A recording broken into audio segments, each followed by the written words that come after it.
Can you hear me, Director Acton?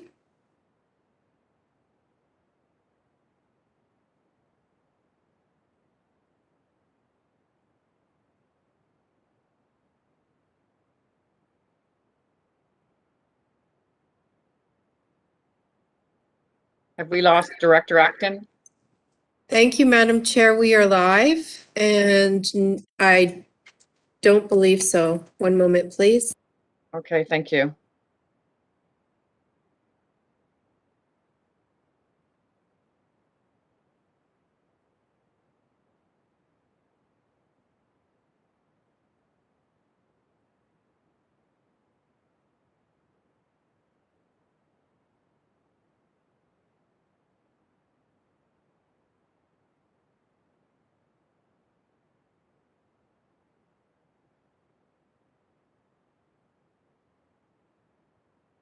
Can you hear us, Sierra?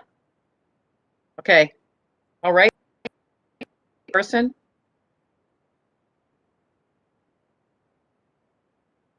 Oh, no, she can't hear me. Madam Chair, I can hear you. Oh, great. Oh, good. So is it okay now? I think we have Director Yes. Acton. Yes, and we Okay. are live. Okay, thank you so much. Welcome to the Electoral Area Services Committee meeting for July 21st, 2021. My apologies for the technical difficulties. We are now running 15 minutes behind schedule. First of all, I'd like to acknowledge that we are holding this meeting on the traditional territory of the Coast Salish people, and also like to welcome alternate director Brian Harrison to our meeting today.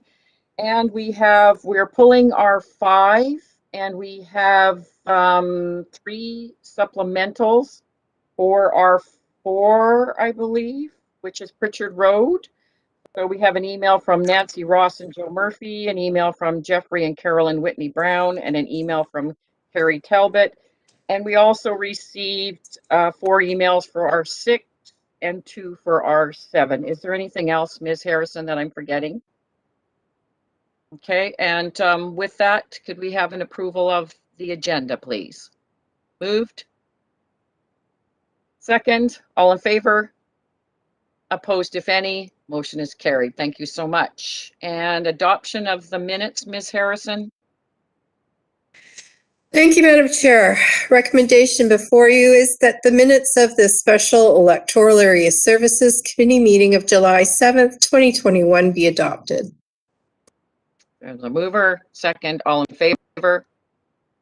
Oh, just a second. So I just had what I thought was a mover, but Director Martman, you would like to speak to those minutes? Yes, I'd just like to, through the staff, clarify on the present where it has myself coming in at 9:16, and yet later on in the agenda, or in the minutes, it states coming in at 10:16. So there needs to be a correction on the time you came back into the meeting, and do you know what the correct time is? I will leave that to staff. I think it's 9:16 is correct, but I don't know why the 10:16, or if it's a typo or I was late for both. I'm not sure. So we'll correct that then. So a correction on the time. Okay, with that correction, I'll now have a motion to adopt those minutes. Moved. Second, all in favor? Opposed, if any? Motion's carried. Moving on to M2, the meeting of July 7th, Ms. Harrison. Thank you, Madam Chair. The recommendation before you is that the minutes of the Electoral Area Services Committee meeting of July 7th, 2021 be adopted.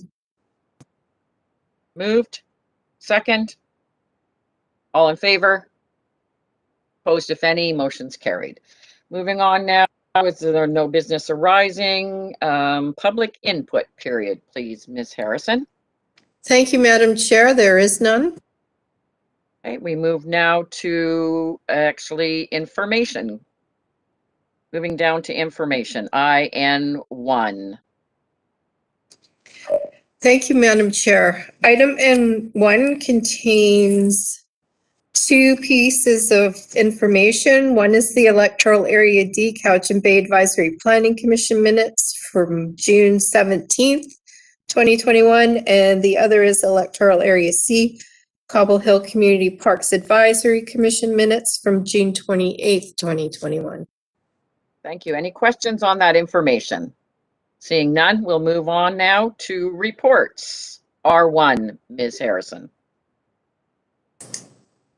Thank you, Madam Chair. Item R1 is the report from the Development Services Division regarding application number ALR 21E02 for 3765 Vote Road, PID 025541986. Okay, I turn to Mr. Limshu. Go ahead, Thank you. please. Thank you, Madam Chair. I'm just going to share my screen with the committee.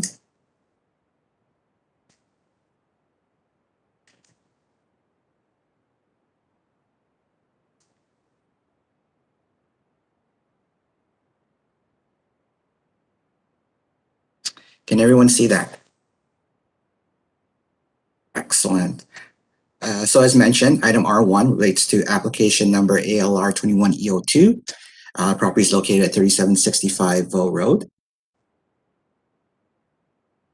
The purpose of this report is to present an ALR application for a two-lot subdivision on the subject property. The subject property is approximately 3.25 hectares. The parcel is located on the north side of Voe Road. And as you can see from the plan, the property is actually bisected. This is the railway corridor that runs through the property. The owners are proposing to subdivide the parcel into two separate lots along the boundary of the railway grade. So the railway runs through this portion here. The owners plan to remain on the eastern parcel where there is existing development, while a family member would be looking to reside on the proposed new lot to the west. The eastern parcel is approximately 1.4 hectares, while the western portion will be approximately 1.8 hectares. So the property is currently zoned A1, and under the A1 zone, the minimum parcel size is 12 hectares. Having said that, under section 12.5 of the zoning bylaw, it does allow for the property to be subdivided where there's a situation that occurs to allow section 12.5 allows for the property to be subdivided under the minimum parcel size where there's a physical separation between the lots, so either by road or by a parcel. And that's a situation here. The property is actually located within the Agricultural Land Reserve. And so the applicants will have to get approval from the Land Commission prior to moving forward with the subdivision. So as the application is consistent with the CBRD policies and bylaws, staff's recommending that the application be forwarded to the Land Commission, who will determine if the subdivision will be permitted or not under the ALC Act and regulations. Should that happen, the applicant will then move forward with completing the other requirements related to subdivision. So that would include proving potable water and sewer for each parcel. As well, a development permit would be required as part of that subdivision process. But rather than going through that process at this point, the first step really is to determine whether or not the Land Commission is in support of the proposed subdivision. So I think with that, I'll stop there and answer any questions that the committee may have. Thank you. Is the applicant in the lobby or in the meeting at all, Ms. Harrison? I forgot to check. Thank you, Madam Chair. No, they are not. Okay, thank you. So are there any questions for Mr. Limshu on the Vox Road application? Seeing none, I turn to the director of the area. Oh, I do. I see Director Smith, you have a question? Go ahead, please.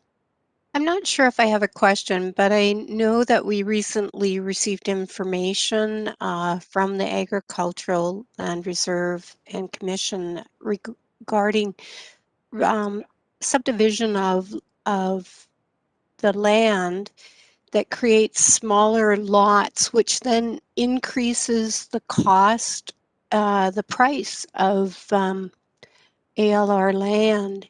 And I'm wondering if, even though there is this subdivision, the structure or the railway in between, are we then creating that situation where by subdividing it to smaller, creating more hard surfaces, we're moving away from what the land is actually to be used for, and the cost.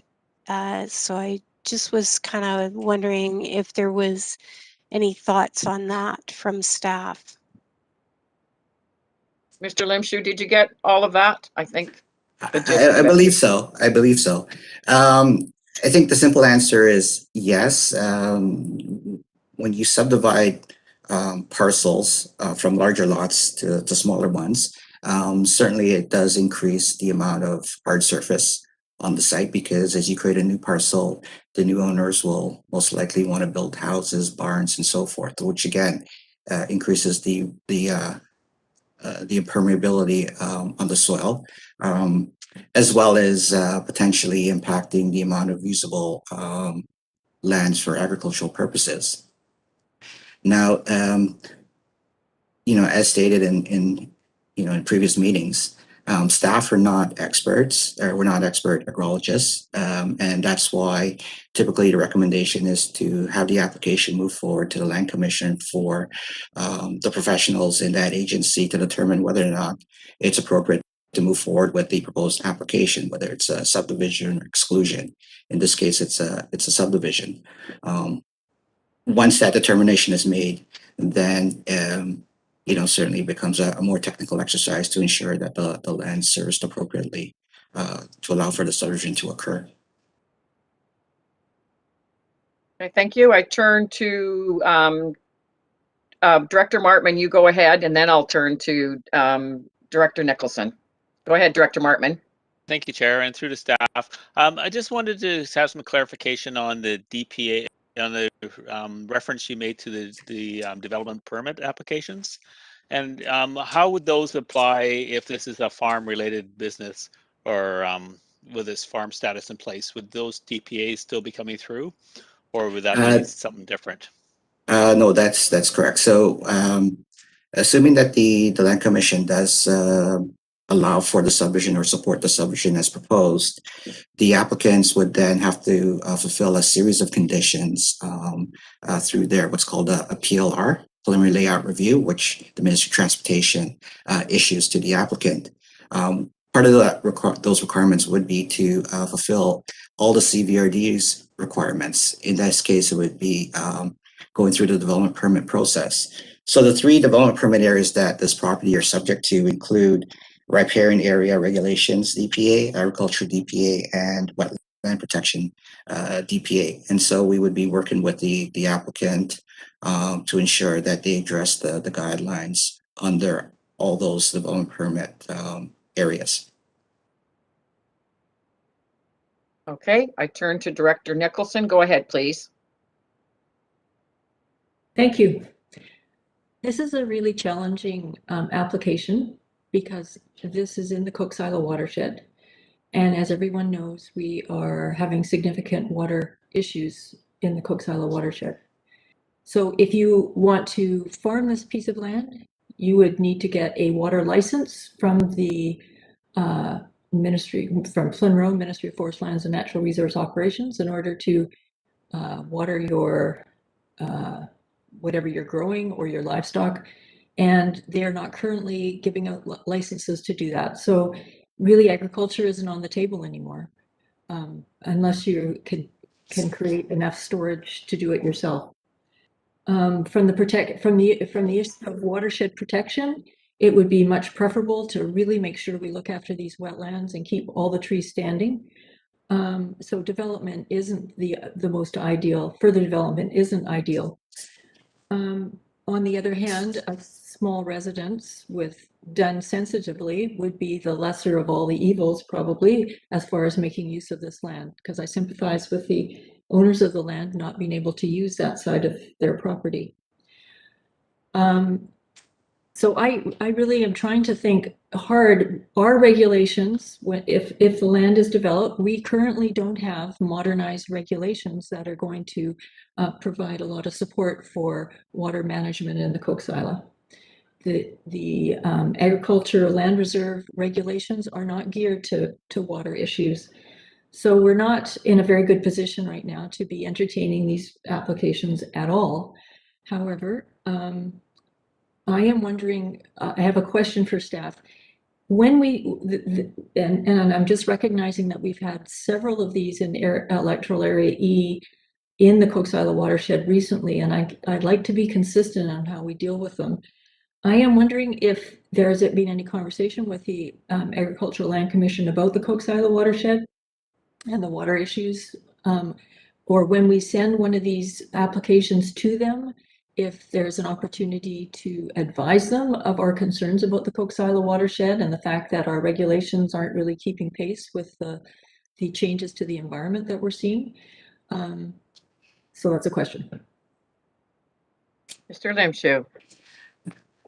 Through you, Madam Chair. So there hasn't been any, as I understand, there hasn't been any direct discussions with the ALC staff recently regarding the water, specific water concerns in the Coxsila watershed.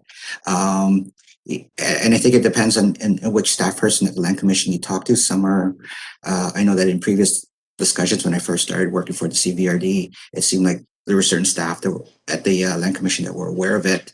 Having said that, there's nothing to prevent staff from, in terms of forwarding this application onto the Land Commission, making a note regarding the concerns around water in the Coxsila watershed, just to flag it for the Land Commission staff as they give consideration to the application.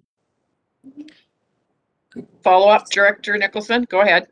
So that being the case, I would move the staff recommendation with a cover letter that clarifies our concerns about the Coxsila watershed. And if I have a seconder, I'd like to just mention one more thing. It's been seconded. Go ahead, please. So thank you. So I am doing this because I want to treat all the applicants in a consistent manner right now. But I do really encourage Coxsila water issues to be put on a high priority for the modernization, because we really, as you can see, we shouldn't be letting this one go much longer. Thank you. Moving the staff recommendation, which is to be forwarded to the Agricultural Commission with the caveat of the water issues in the Coxsila. So that's been moved and seconded. I don't see any other questions for staff. I'm going to call the question. All in favor?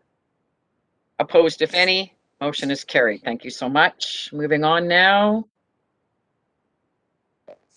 Thank you, Madam Chair.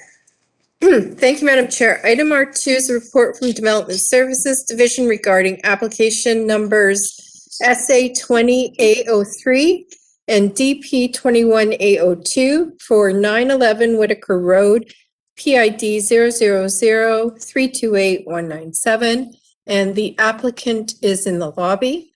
I can admit them now if you wish. Yes, please.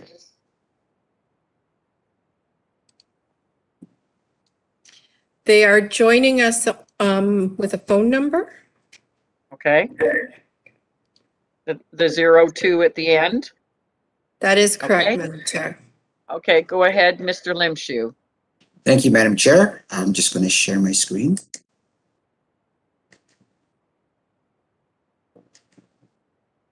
And then I'll turn to you, Alternate Director Harrison, after the presentation. Do you need to speak now? Just excuse me, I had a hand up from Alternate Director Harrison. I think it's okay. Go ahead. As noted, item R2 relates to application number SA20A03 and DP21A02 2. It relates to the property located at 911 Whitaker Road. The purpose of this report is to consider the parcel frontage requirements and the development permit guidelines for the proposed 3-lot subdivision located at the subject property.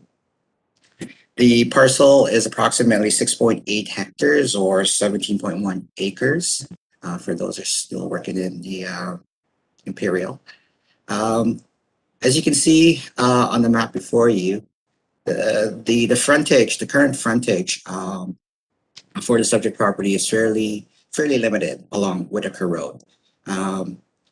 Thus the need for a waiver of the 10% frontage rule for subdivision purposes.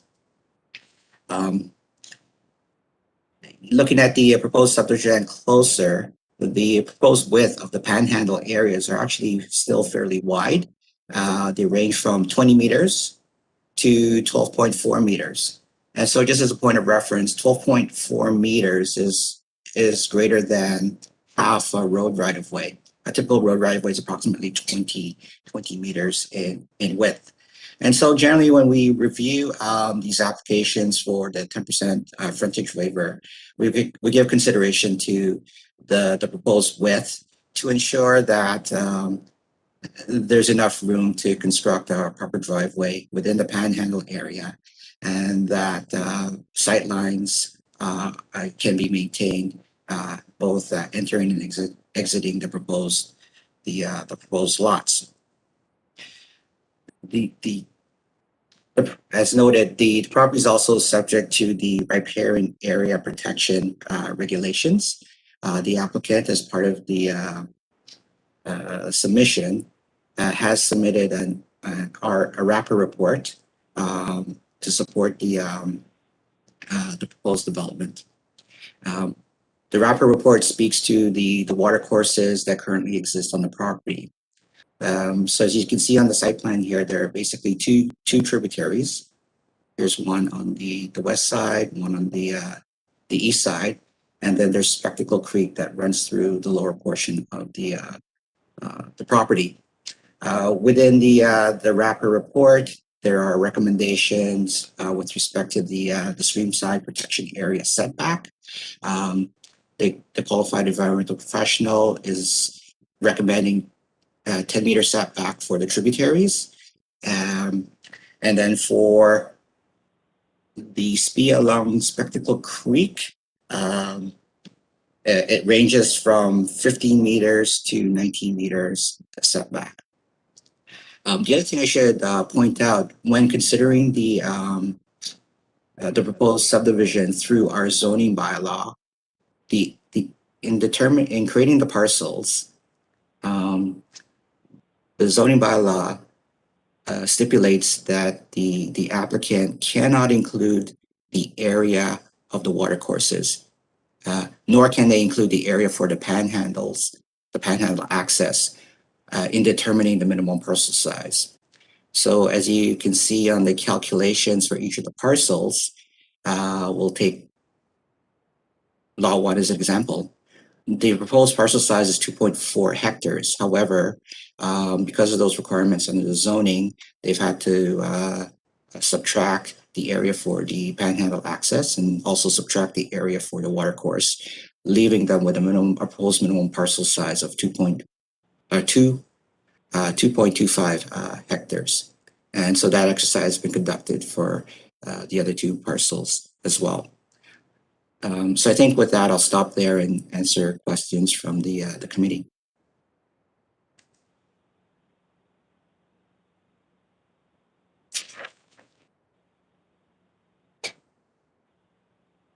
Apologies. The applicant is with us via telephone. Does the applicant have anything more to add to the staff's presentation? Not at this time, no. Okay, great. I turn to committee and I go to alternate director Harrison. Go ahead, please. Yes, Madam Chairman, can you hear me? Yes. Okay, I would like to move that this be referred back to the Mill Bay Parks Committee, please. That there is, well, if I get a seconder, I'll explain why. It's been seconded. Go ahead, please.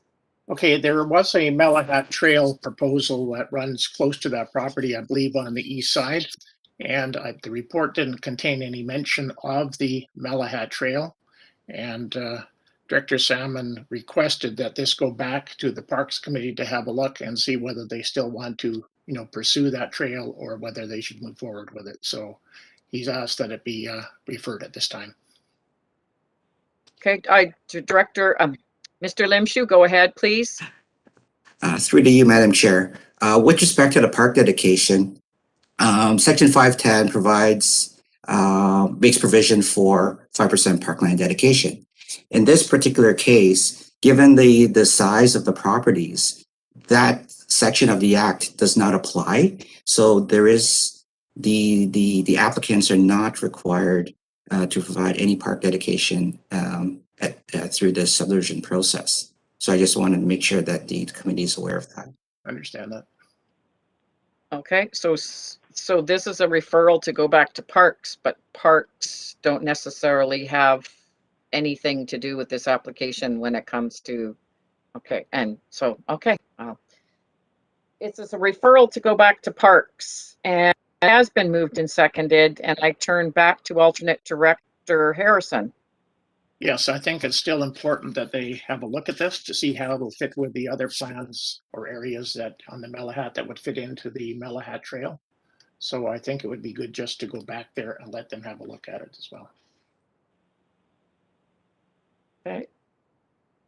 So is there any other questions on the referral? This is the referral. I'm seeing no hands up on the referral. I'll call the question. All those in favor? Opposed, if any? Motion is defeated. Unbelievable. I turn now to the motion that's on the floor, the recommendation. Director Morrison, go ahead. Thank you. And interesting proposal, and I read with a little bit of surprise that they managed to keep the minimum lot size large enough to be able to avoid the requirement for any sort of park dedication or amenity, and maybe the applicant who's on the line is hearing some of the discussion today. But what my question is for staff, or perhaps even the applicant. I look at this and think, it may meet the sort of the spirit and intent of the intent and the legal definition for us waiving the 10% lot frontage and all of that. But we usually do that one lot in a number, not all of them. And I look at this and think, this doesn't look like good governance to me. I can see in 10 years, somebody's going to look at this and say, oh my gosh, who authorized this going through? This doesn't make a whole bunch of sense. And my question is more towards the, emergency equipment gets bigger and bigger. I don't know what the future builders of these properties will be thinking about heavy equipment coming in for pouring foundations and the like. But I look at that, and despite what Mr. Limshu has said, those are some kind of sketchy looking driveways, if you ask me. And I don't think that, I guess my question is to Mr. Limshu or the applicant, have there been alternatives to this, like making that a common area and going strata, or because that doesn't look like a safe, well thought out approach to these properties, and I think that it will bring problems in the future. So I'll leave it at that. As simply put, have other options been pursued on the access? Does the applicant wish to address this? I'm not aware of any other. It is what it is.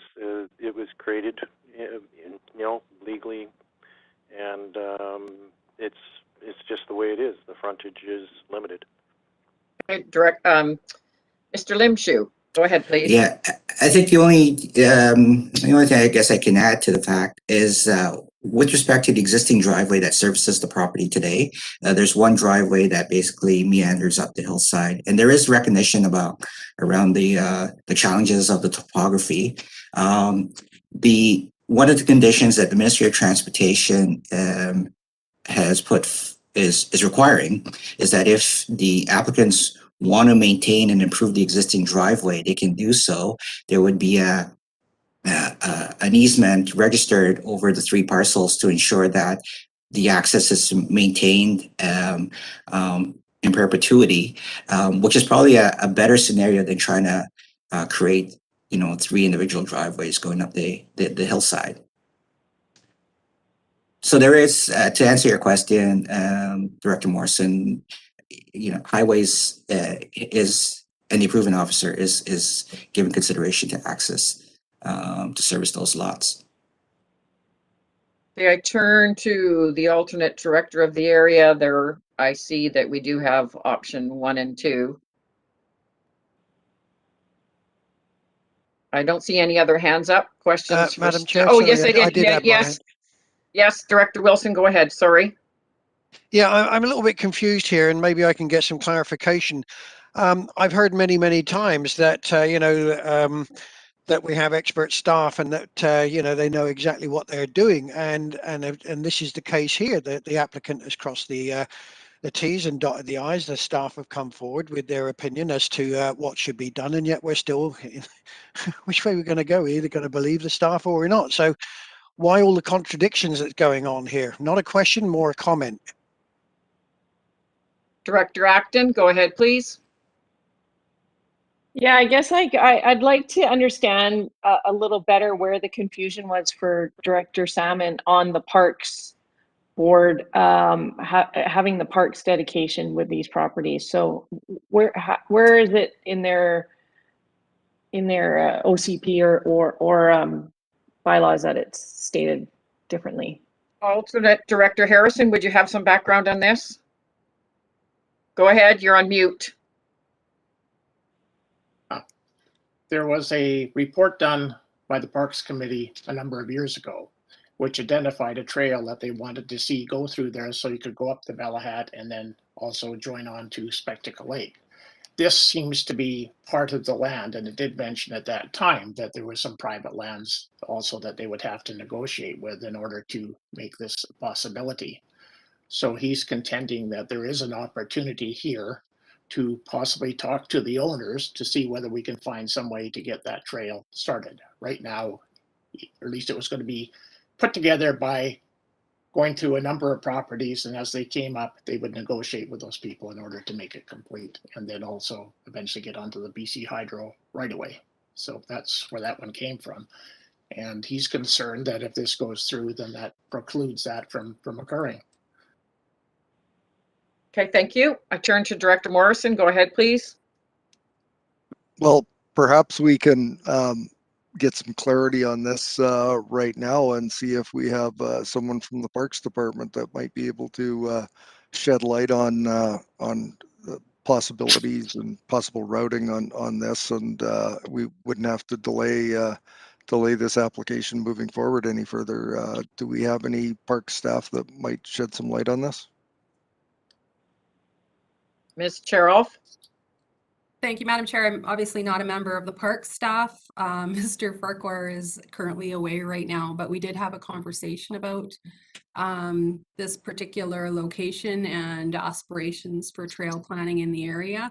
And there is discussion that is ongoing about trail connection that doesn't involve this immediate property owner. Certainly the committee or staff could refer to the Parks Commission for input on trail planning. And as Mr. Limshu has said, it's not possible to compel the owner to provide land for trail. It's certainly a request that can be made, and staff could also certainly provide information to the approving authority, to the Ministry of Transportation around the CBRD's aspirations for trail connections in this area, because the approving officer does have considerable latitude when it comes to requiring statutory rights of way or trails through the subdivision process. So that would be a mechanism, but it wouldn't be sort of a requirement of the owner. Yeah, I can't say much more in an open meeting, but there are some discussions that are ongoing about trail planning in this particular area. Director Morrison, follow up, and then Well, Director Acton. Thank you, and that clarifies things for me. So this is a recommendation that will go to the board. There's a week's time before it goes to the board. You know, I'd be perfectly comfortable with recommending option 1 go forward, but I would defer to the alternate director for the area, and just with the direction that planning staff and park staff have those discrete conversations around trail planning and possibilities, and that be clarified before this is considered at the board. That's all. Director Acton? Yeah, I don't know that I feel as confident with that decision. If there's, it sounds like there's conversations that, you know, it's on our radar, but doesn't sound like anything's concrete. My, you know, I guess my question, the question that comes to mind to me is that these applicants are asking for an exemption. Can we deny the exemption, or, you know, is that not something that we can actually ask for these conversations to take place with their property in mind? Mr. Limshu? The waiver that's being requested is the 10% frontage requirement, you know, and so, I mean, typically in most other places, that discretion is left with the approving officer to determine whether or not it's appropriate or not to waive the 10% frontage requirement. So I think, you know, in looking and evaluating a request for the waiver of the 10%, it's kind of a technical exercise in which you look at it from a variety of, you know, the width, the safety, the design, so forth. It's more of a technical exercise, and generally you don't mar that with, you know, other issues. I think the park discussion is a separate issue, and it should be dealt with accordingly. Thank you. I turn to, or you follow up, Director Acton? I do have Director Nicholson, and I did see Director Kuhn. So go follow up, Director Acton. You're on mute. Sorry, I'm wondering what the procedure is. I would like to revoke my denial to the Parks Commission. I think it should go to the Parks Commission, since alternate Director Harrison has explained the history behind it. I think this conversation should happen before we move further. So I don't know if we can call that vote again, but if there, I would like to refer. I'd like to see that happen, even though it was defeated. I would be willing to vote for that. Okay, I turn to Director Nicholson.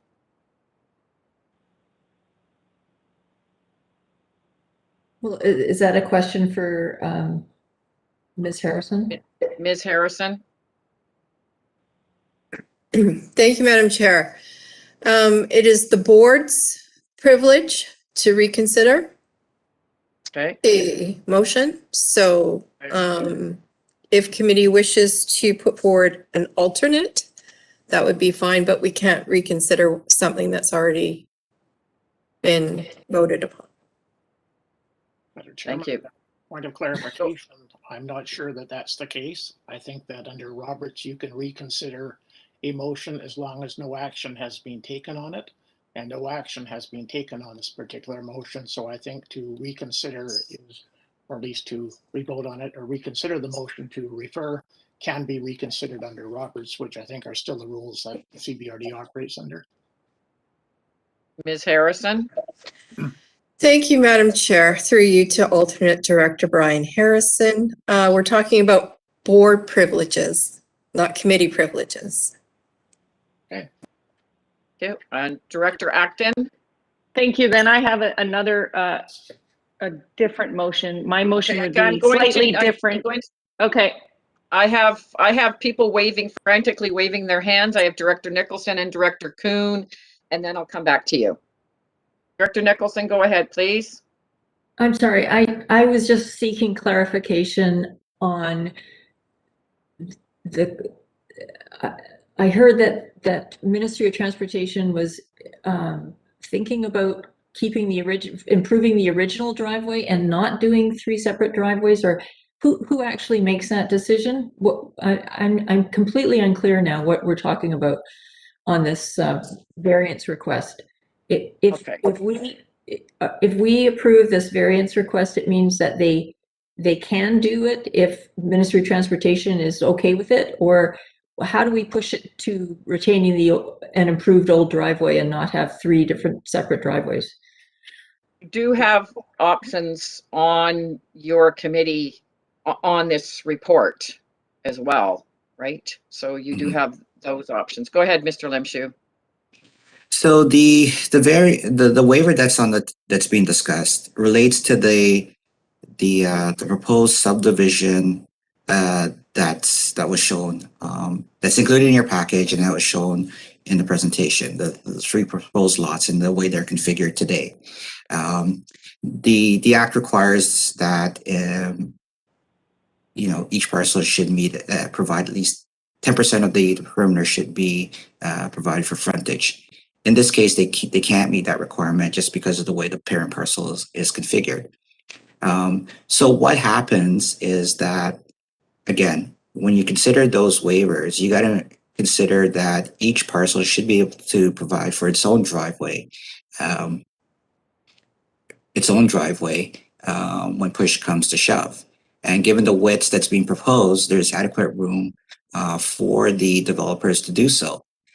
Having said that, there is the practical consideration. There's an existing driveway now. And the applicant will probably speak to this better than I can, but I believe what they would like to do is look at continuing to use the existing driveway and have that service the proposed new lots. The Ministry of Transportation has reviewed that consideration and said if you do wish to use the existing driveway or continue to use the existing driveway, then there shall be a easement registered over all the lots so that there's no there's no issues related to access. So one property owner couldn't just come along and close off access to a portion of that driveway. So that is the application before us. Go ahead, Director Nicholson. So just to follow up on that. And So I understand that regardless of the option we choose, they will be able to do a subdivision. Is that correct? Mr. Lemshu. Yes, they can. They do meet all the other criteria in terms of minimum parcel size and so forth. And I think the big thing is that there is area suitable to accommodate the end use at the end of the day. So it's certainly well within their right. Now, I think the issue here is should the regional district decide that they do not want to grant the 10% waiver, this is where there's some uncertainty. Ultimately, the approving authority for subdivision is the Ministry of Transportation, and certainly the approving officer will take that into consideration when they're looking to finally approve the subdivision plan. But certainly being a former approving officer, based on my experience, generally when you're looking at panhandle access, you're looking at the design and you're making sure that there's an adequate width from a design perspective to allow for a driveway to be constructed if need be, and that it's wide enough for safety, and not just for safety of vehicles entering and exiting, but also from visibility perspective to make sure that all these things are considered at the end of the day before approving a subdivision plan. So, there will be discussion. Typically what happens is there's discussions back and forth through this process between the applicants the ministry, and staff to ensure at the end of the day, all the requirements are being met from all the different agencies. Okay, Director Kuhn, go ahead, please.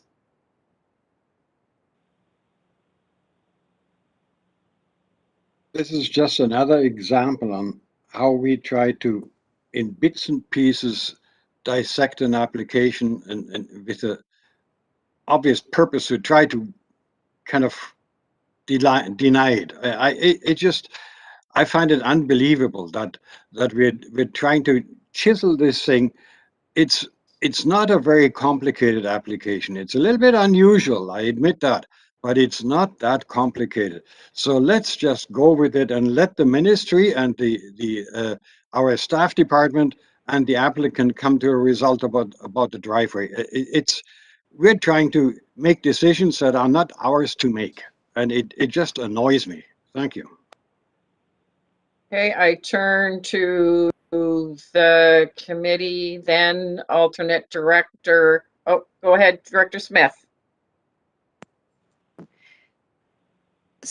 So we are here to make a decision, and what it does say is we are making a decision in regards to the road frontage.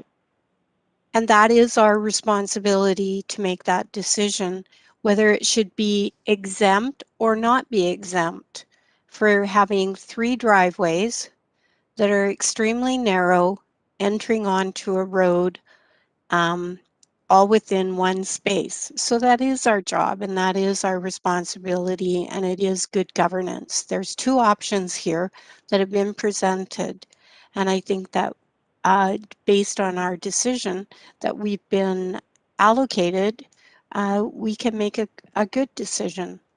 Thank you. Thank you. Alternate Director Harrison, go ahead, please.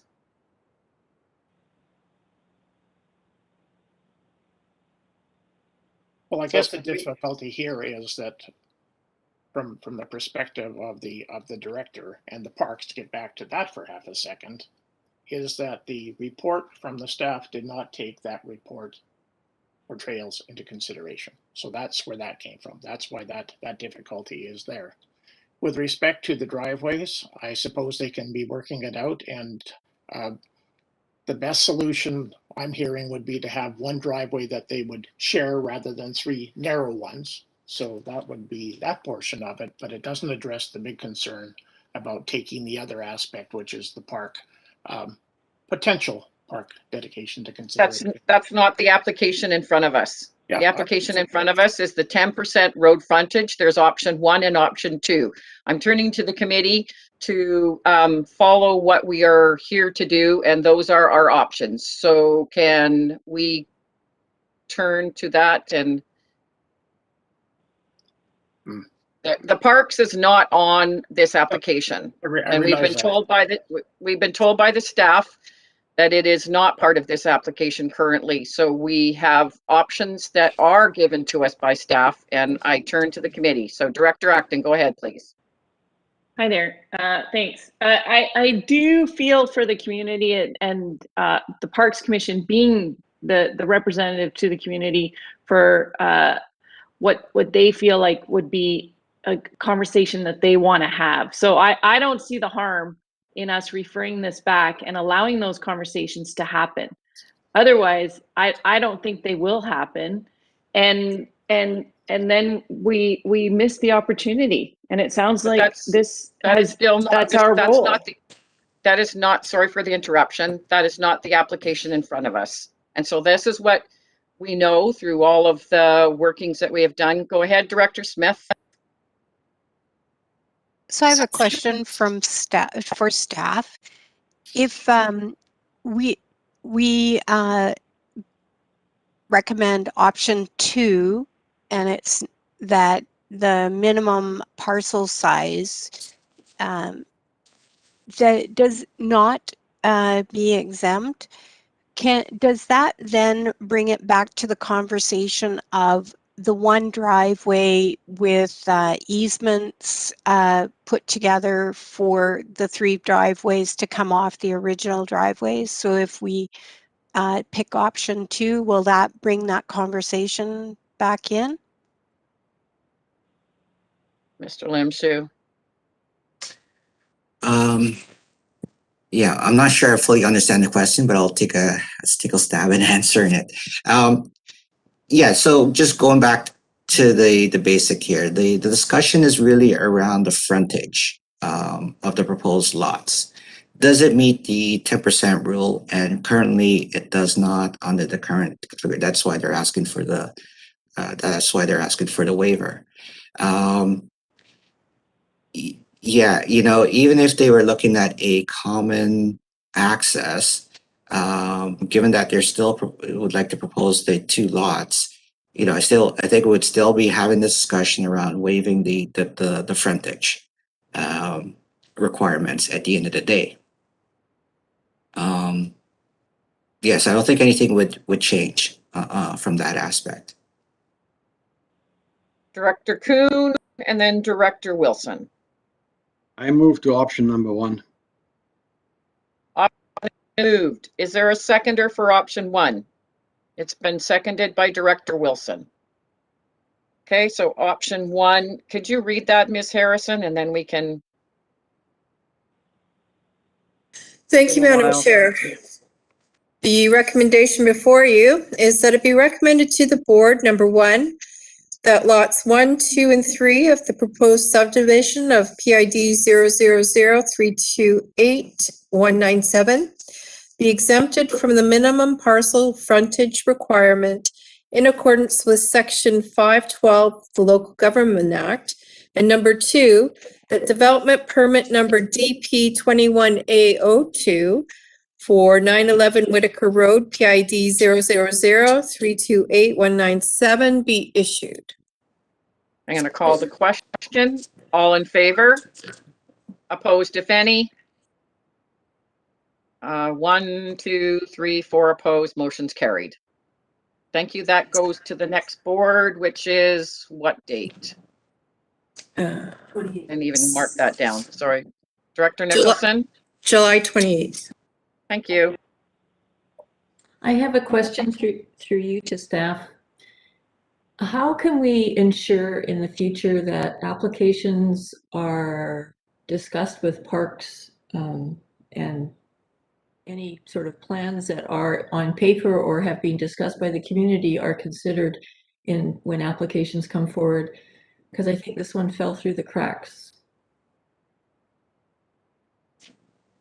Ms. Cherrill? Or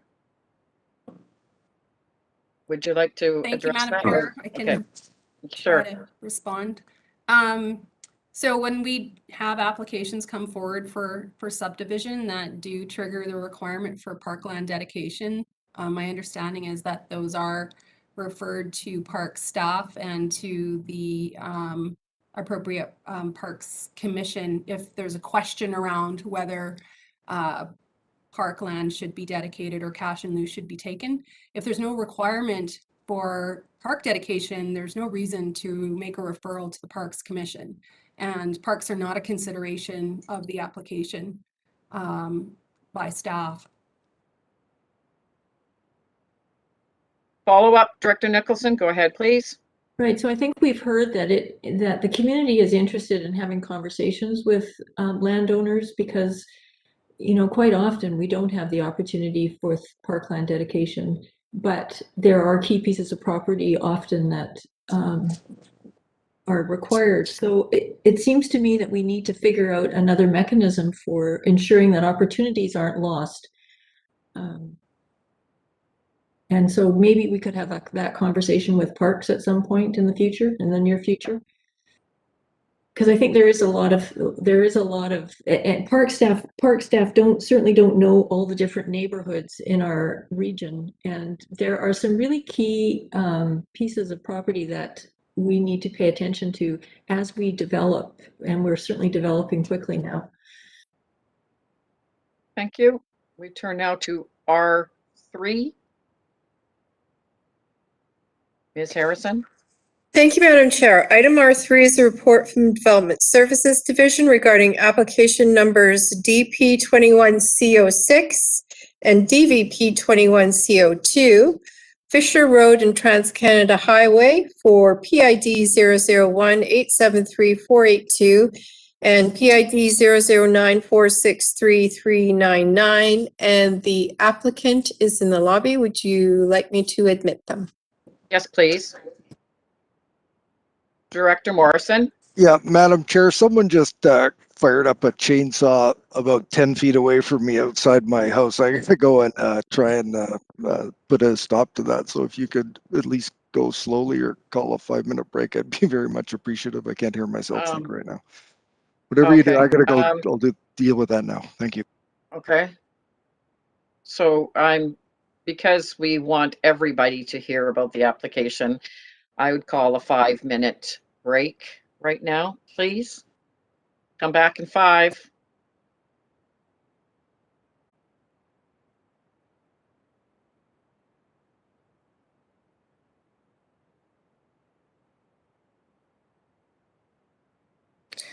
Thank you, Madam Chair. We are live. Great, thank you very much. Sorry for that interruption. We had to make sure that we had all of our directors on board and were able to hear us. So with that, we start with I believe it's R3, correct? Fisher Road, Trans-Canada Highway. Go ahead, Mr. Limshu. Thank you, Madam Chair. Chloe Boyle will be giving the presentation. With that, I'm just going to share my screen. Welcome, Ms. Boyle. Thank you, Madam Chair.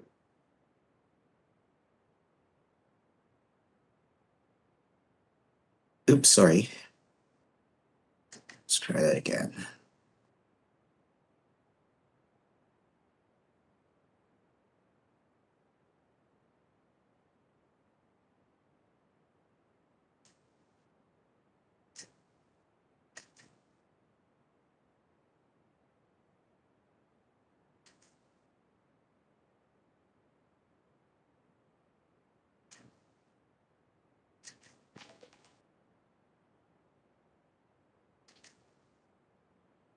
There you go. There you go. Perfect. Thank you. So I will be presenting item R3, which is an application for a development permit DP 21C06 and a development variance permit 21C02 for the properties located at Fisher Road and Trans-Canada Highway, PID 001-873-482 and PID 009-463-399. Next slide. So the site of the proposed development consists of 2 properties. They're located at the intersection of Fisher Road and Trans-Canada Highway in Cobble Hill. The properties are surrounded on all sides by public highways and are currently vacant. The topography consists of a large mound. It's vegetated with immature trees and sparse underbrush, with more mature trees lining the northern parcel boundaries. Next slide. The applicant is proposing the construction of a 3-story retail and wholesale commercial building, as well as ancillary commercial development subject to the applicable guidelines in the South Cowichan Rural Development Permit Area. The ancillary development consists of a paved and gravel parking lot, septic field, stormwater perimeter drains, a rain garden for stormwater management, and vegetated landscaping. Development Services staff are of the opinion that the proposed application is consistent with the applicable guidelines for commercial development contained within the South Cowichan Rural Development Permit Area. The applicant is also requesting a variance to allow the height of the building to exceed the maximum permitted in the zoning bylaw. The applicant's requesting a variance from 10 meters to 12.5 meters. A variance is also requested to reduce the number of loading spaces for the commercial building from 4 spaces to 2 spaces. Note also that the applicant will be required to consolidate the 2 lots prior to building permit issuance. Staff consider the request for the increase in maximum permitted height and to reduce the number of loading spaces to be a reasonable request. So the recommendation before you is that maybe I don't say that, I'm not sure. is that it be recommended to the board that development variance permit number DVP 21CO2 for PID 001 873-428 and PID 009-563-399 be issued, and that development variance permit number DP 21C07 for PID 001 873-428 and PID 009-564-399 be issued. Perfect. Thank you, Ms. Boyle. We'll turn, if the screen could come down, I'll turn to committee and see if there's any questions for you. And does the applicant wish to add anything? Welcome. Do you wish to add anything from the staff report? You're on mute. I can't hear you. Not at this time. Thank you. Okay, thank you. Okay, go ahead. Okay, Mr. Director Wilson and then Director Acton. Thank you, Madam Chair. I'd like to move option 1, if I have a seconder. It's been moved and second. Go ahead, please. Do you want to follow up or just moving? Okay, I have Director Acton. Thank you, Madam Chair. Excuse me, Sorry. point of clarification, Madam Chair. The recommendation as it was read out in number 2, it's DP 21C06, not 07. Just so Thank you're you for clear. Thank you for that correction. We've got that clear. And I turn to Director Acton. Go ahead, Thank please. you, Madam Chair. I was curious to staff as to what it says in the OCP around not being connected to a sewer in that type of location or for that type of development.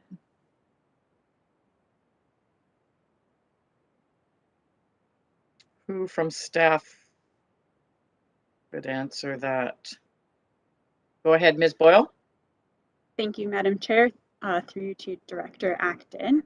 So even though there is no sewer system operating or no sewer lines on that property, the development permit guidelines are not the CBRD doesn't regulate septic approval and sewage approval, and the development permit area guidelines don't speak to requirements for connection to community sewer systems. That sewer system regulation falls to Vancouver Island Health Authority, and I believe the applicant is working with an engineer and a registered on-site wastewater professional who will work with Vancouver Island Health Authority for the septic approval for the commercial building.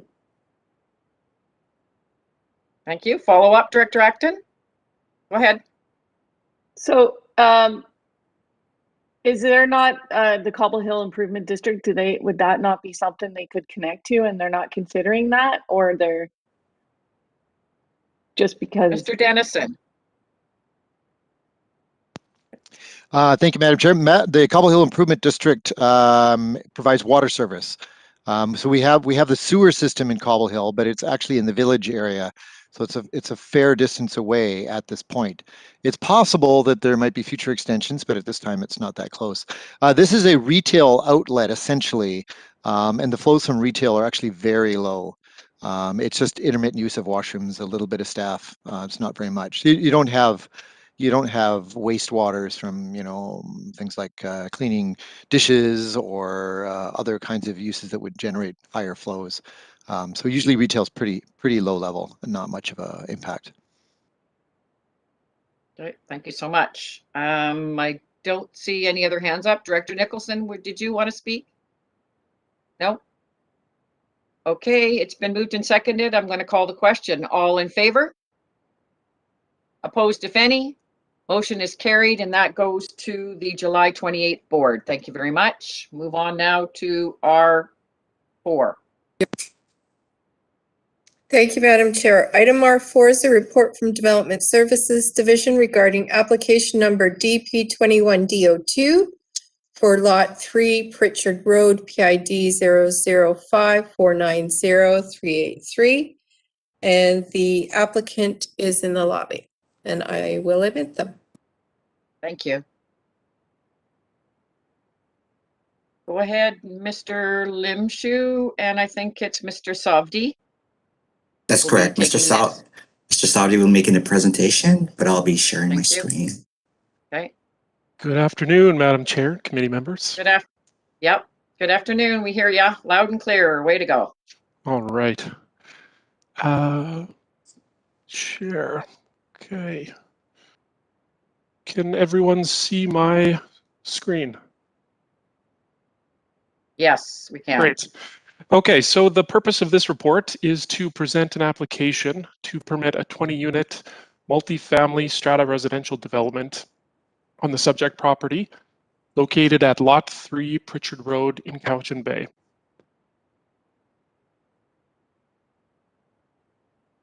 The subject property is located within Cowichan Bay's urban containment boundary and is approximately 2 acres or 0.81 hectares in size.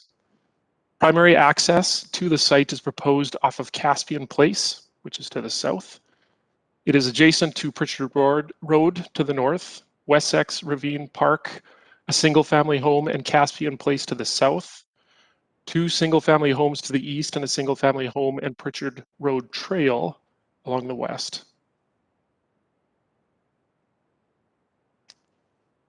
So the proposed development would allow a new 20-unit multifamily residential development within the Cowichan Bay urban containment boundary connected to community water and community sewer. All of the new homes are proposed between 1 and 2 stories in height and include a mix of 2-bedroom and 3-bedroom configurations. The 11 single-story homes are situated at the north and south portions of the site, with the 9 2-story homes stepping up towards the middle of the site. Vehicular and emergency services access is proposed off of Caspian Place, largely due to the slope along Pritchard Road frontage, limiting the connection. There's also a pedestrian path that is located along the northwest side of the site, which is secured as a statutory right-of-way.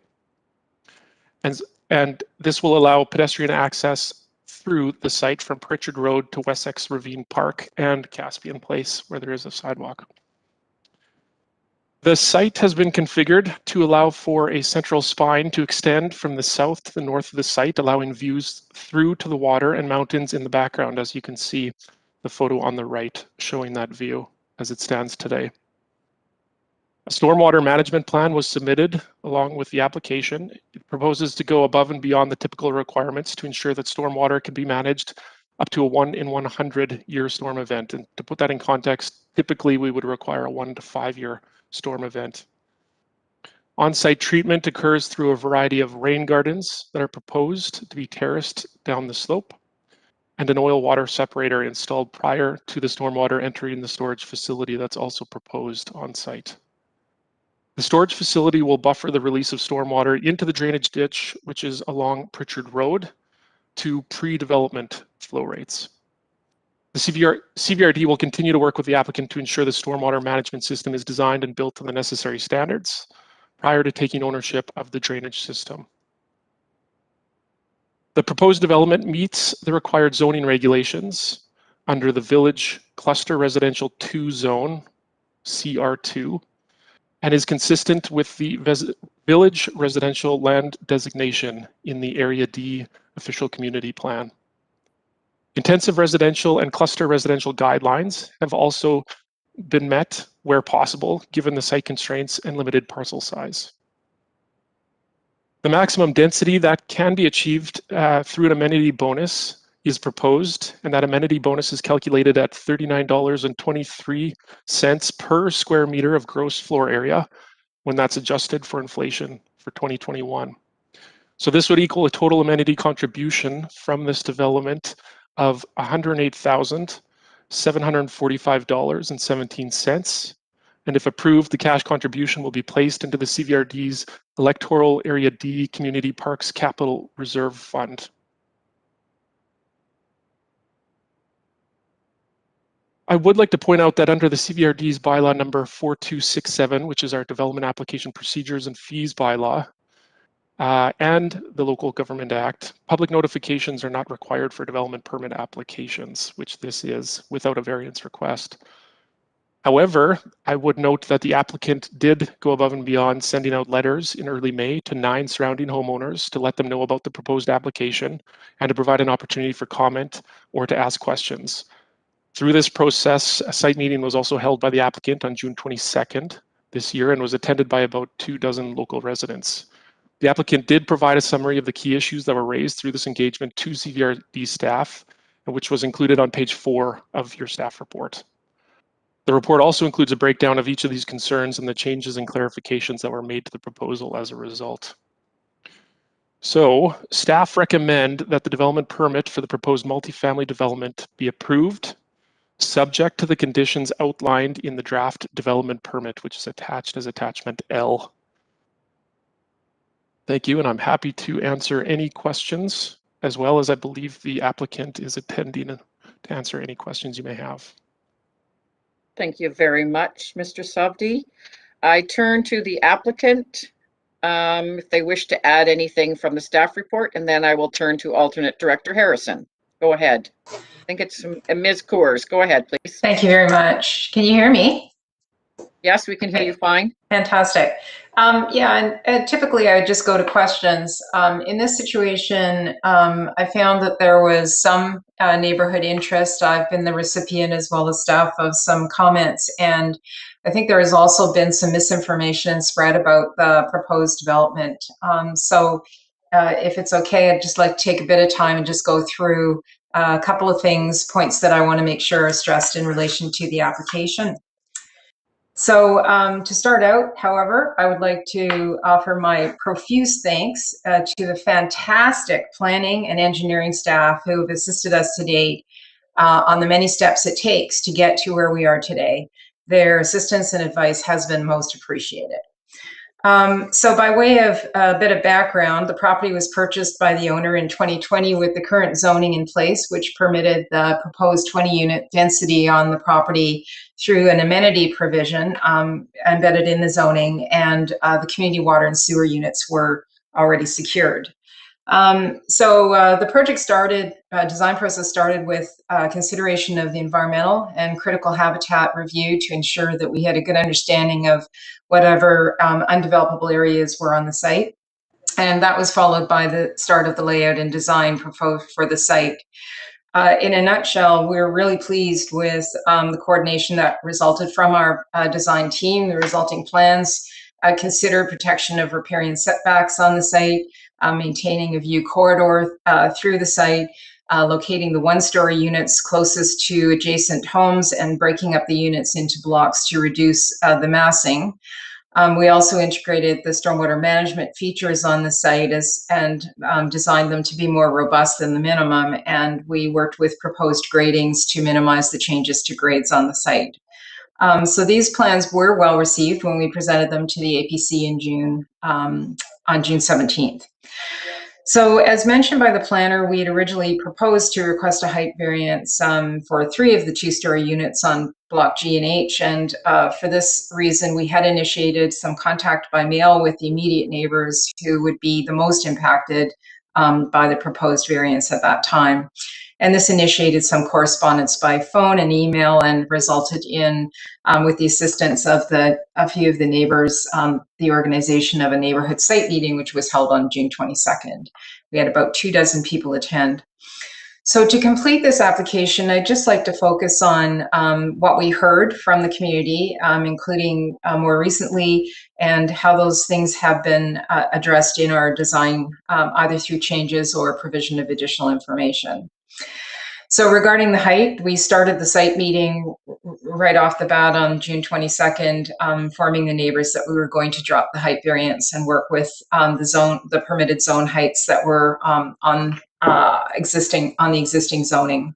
And we are now fully complying with the zone requirements on our current design. With the storm, there were concerns about the stormwater runoff, and I think there has been some experience from the neighborhood that resulted in those concerns. As mentioned, we've designed to the 1 in 100 storm event instead of the 1 in 5. We've added an additional factor of safety for climate change, which is a current Ministry of Transportation requirement.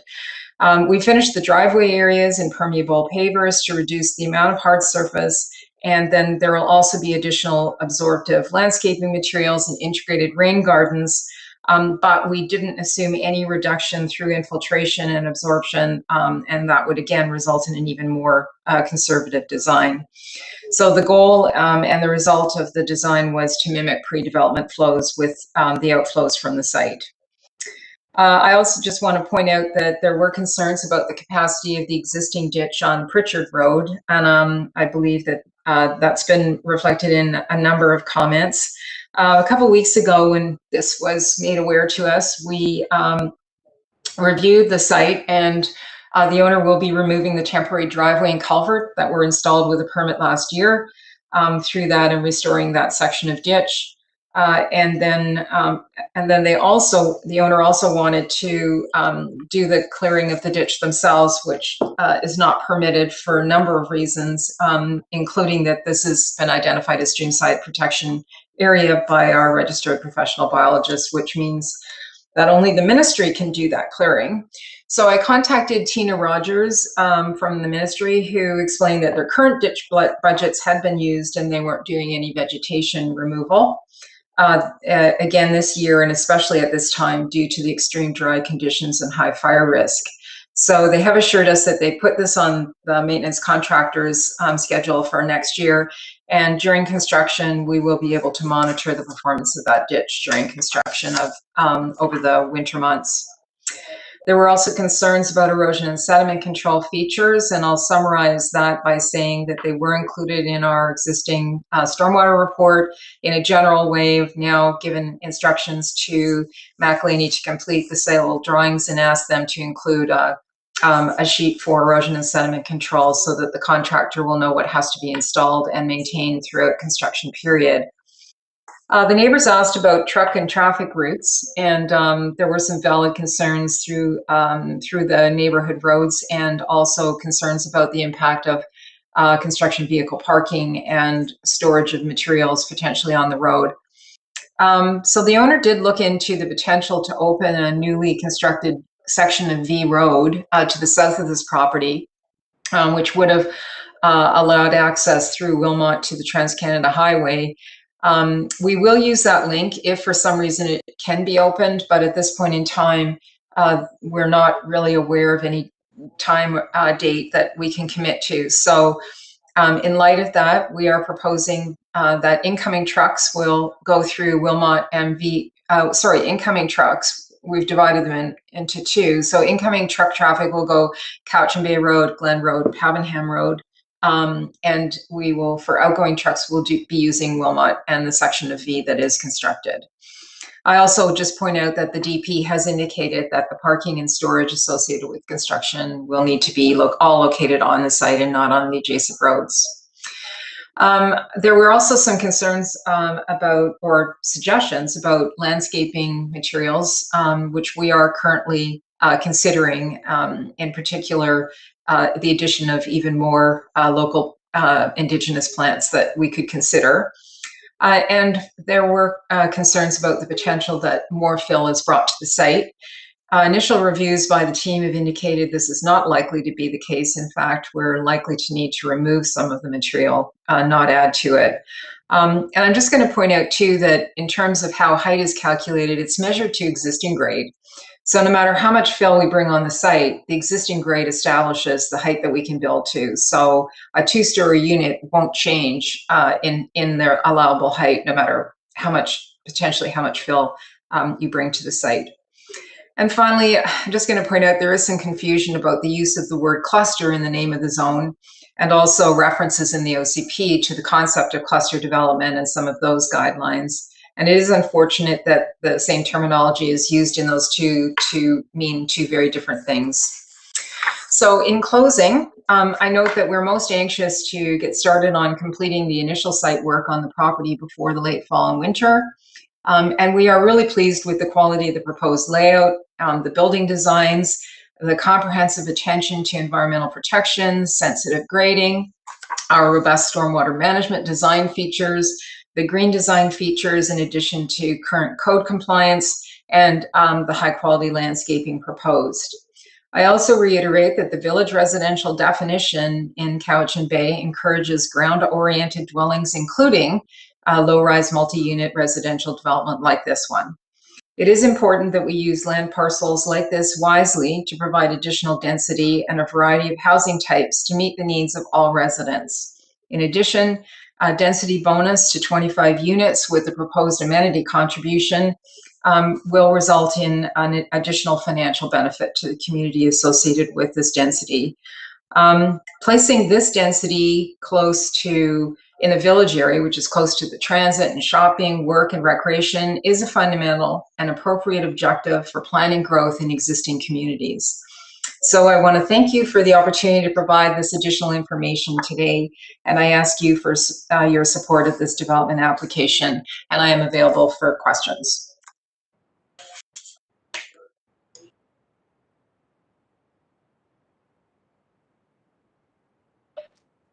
I turn to the committee. If there's any questions for staff or the applicant, I turn to Director Morrison and then alternate Director Harrison. I don't know if there was anyone else. Is there anyone else? And then Director Nicholson.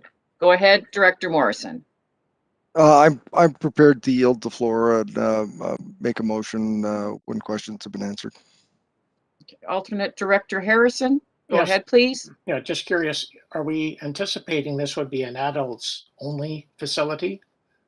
Or, and the reason I asked the question is because I'm wondering how close the nearest park is. But if you have children there, then streets pretty dangerous, et cetera, and there doesn't seem to be a whole lot of green space there for children. So what have you considered as part of addressing that concern? Mr. Savdi or Ms. Coors? Mr. Savdi, go ahead. Yes, thank you. Through the chair, I don't have the exact distances available in terms of the distance to the nearest green space, but the nearest park is Wessex Park, which is just to the south of this property. And then there are a number of other parks within Cowichan Bay that are within walking and cycling distance of this proposal. This proposal, as highlighted in the staff report, is adjacent to and includes a pedestrian trail, which will link this site to the adjacent park and to the other parks in the village. And there are also two schools nearby, both an elementary and a high school. Yeah, way up the hill. Okay. Okay, so I could just add that it's Coverdale for alternate Director Harrison, Coverdale Watson Park. There's all kinds of connective trails that do connect to that one for a playground, courts and all of that. You're familiar with that one, I think. So that's Coverdale Watson Park. And then then Pritchard Road, when it is completed, will direct the residents to the village of Cowichan Bay down through the cannery. Yeah, as long as they can run off their energy, good. Yeah, that's for sure. Okay, I turn to Director Nicholson, I believe. Go ahead, please. Thank you. So we received three letters specifically about this one, and two of them mentioned the public notification. And I heard clearly from staff that we are not required to notify the public for comments and so forth on this, but it seemed, listening to Ms. Coors, that we had a lot of community interest and a lot of community input into what they were proposing. And so I am wondering, through you to Ms. Cheryl, what we can do to maybe go above and beyond the bare minimum legal requirements to ensure that the community feels that they have an opportunity to comment on important developments of this size in the future. Ms. Cheryl? Thank you, Madam Chair. Through you to Director Nicholson. I think it's a fair question, and certainly the applicant did take steps to engage with the community initially under the premise that there was also a variance that was initially considered. Many of our applicants or developers don't sort of go the extra mile, so I wanted to commend Ms. Coors for doing that. In terms of ensuring that the community is heard, certainly when we have discretionary applications like variance applications or rezoning applications, there's an opportunity or requirement for public notification and consideration of impacts on neighboring properties. Development permits are a bit of a different thing because they're really akin to building permits. So the zoning is in place. And I'm going to sound like a broken record when I say that, you know, when the guidelines are complied with, the board is compelled to issue the permit. So in terms of ensuring that the community has a voice, the right time to do that is in the establishment of policy and establishment and development of the official community plan that sets out the long-term vision and the specified densities that will exist within a community. So that did happen almost 10 years ago now, and there'll be an opportunity obviously for more of those discussions when we get into local area planning through the modernized OCP process over the next couple of years. Thank you. Thank you. Follow up, Director. Okay, go ahead. That's okay. Now turn to Director. Oh, go ahead. I don't have a follow up. I have another question. Okay, go ahead. Right now? Okay. So the other point that people brought up was the stormwater management. And my understanding is that the previous owner had completely cleared the land at this site, which was very unfortunate. I have a question about Mr. Softy. He mentioned that pre-development flow rates and the stormwater management plan is it will deal with it to pre-development flow rates. And I was wondering if those pre-development flow rates were calculated before or after the extensive land clearing. Yeah. So so through the chair, the calculations are based upon the site today as it stands. And I would just ask if Ms. Kors has anything further to add from a technical standpoint, from an engineer's perspective, feel free to add to that. I can also confirm that that's the case. And again, it goes to ensuring that we have not only a robust design, but also one that anticipates things like the clearing. It's part of the reason why I mentioned, because we'll be adding landscaping materials and planting materials over time, that will grow, but none of that is assumed in the capacities that we've established for the storage system. Follow up, Director Nicholson. I hear some background noise. Is there someone with their microphone on? Okay, just double checking because I hear some. Go ahead. So I'd just like to mention to staff that this is something we need to pay attention to, because if you are calculating things on a after the land is cleared basis, it's a pretty low bar. And in our modernization, we really need to strengthen the stormwater management requirements. Yeah, and I'm assuming we're taking ownership of the stormwater management after this development has occurred, and I am hoping that we have up-to-date modernized specifications for what we'll be undertaking with these things. Mr. Dennison, would you like to add anything? Go ahead. Sure, Madam Chair. Yes, we will be taking over all the infrastructure for the stormwater management system and joining it with the existing service area we have in that area. And there's actually quite an extensive amount of works from the Cowichan Bay Estates development and others in the area. So it is growing. Stormwater is a tricky issue in Cowichan Bay, and it is good that this has had a very conservative approach to this. We're quite impressed actually with the level of conservatism in the design. And that would be making up for, things like a cleared site versus a forested site, because it is very conservative, and we're quite pleased to have it. It is a better thing that we're operating it as well, because the rest of everything downslope depends on the proper function. Any piece in a stormwater management system has to function properly, because if it doesn't, then downstream effects, change how other systems further downstream function, and that can be very problematic. And there has been problems in Cowichan Bay with stormwater and erosion problems and all kinds of things. So this is a good start. Thank you so much. I turn to Director Morrison, not seeing any other hands up. Go ahead, Director Morrison. Yes, Madam Chair, I'd like to move the recommended resolution, and I think Mr. Savdi added something to what was in our package that read something like subject to the conditions outlined in the staff report or words to that effect. So I would be prepared to move it. If there's a seconder, to speak to it briefly. It's been moved and seconded. Mr. Savdi, did you add more to the recommendation than what we have in our package? Through the chair, the recommendation is the same. However, verbally, I did say that staff recommend that the development permit for the proposed multifamily development be approved, subject to the conditions outlined in the draft development permit attachment L. That's what I meant. Yeah. Thank you. Okay, we have that. And I see no other hands up. I'm going to call the question. All those in favor? Opposed, if any? Motion is carried. Thank you very much. And with that goes to the July 28th board. Thank you, Mr. Savdi. Thank you. And Thank you. bye-bye. Bye-bye. Thank you.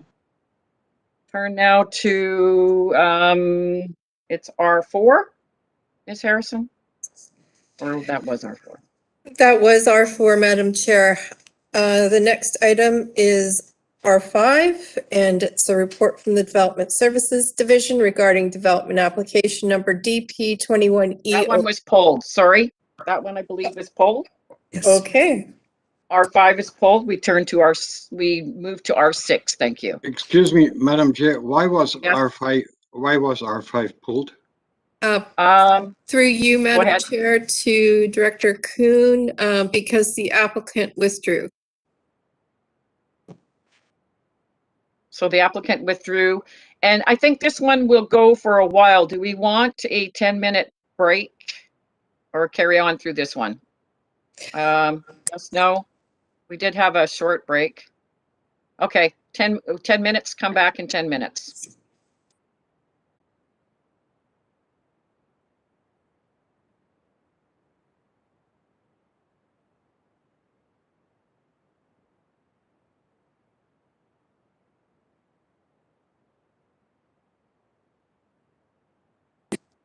Thank you, Madam Chair. We are live. Great, thank you so much. Welcome back. And with that, we move to R6 and welcome Mr. McDonald. Go ahead, please. Thank you, Madam Chair. I'll just share my screen.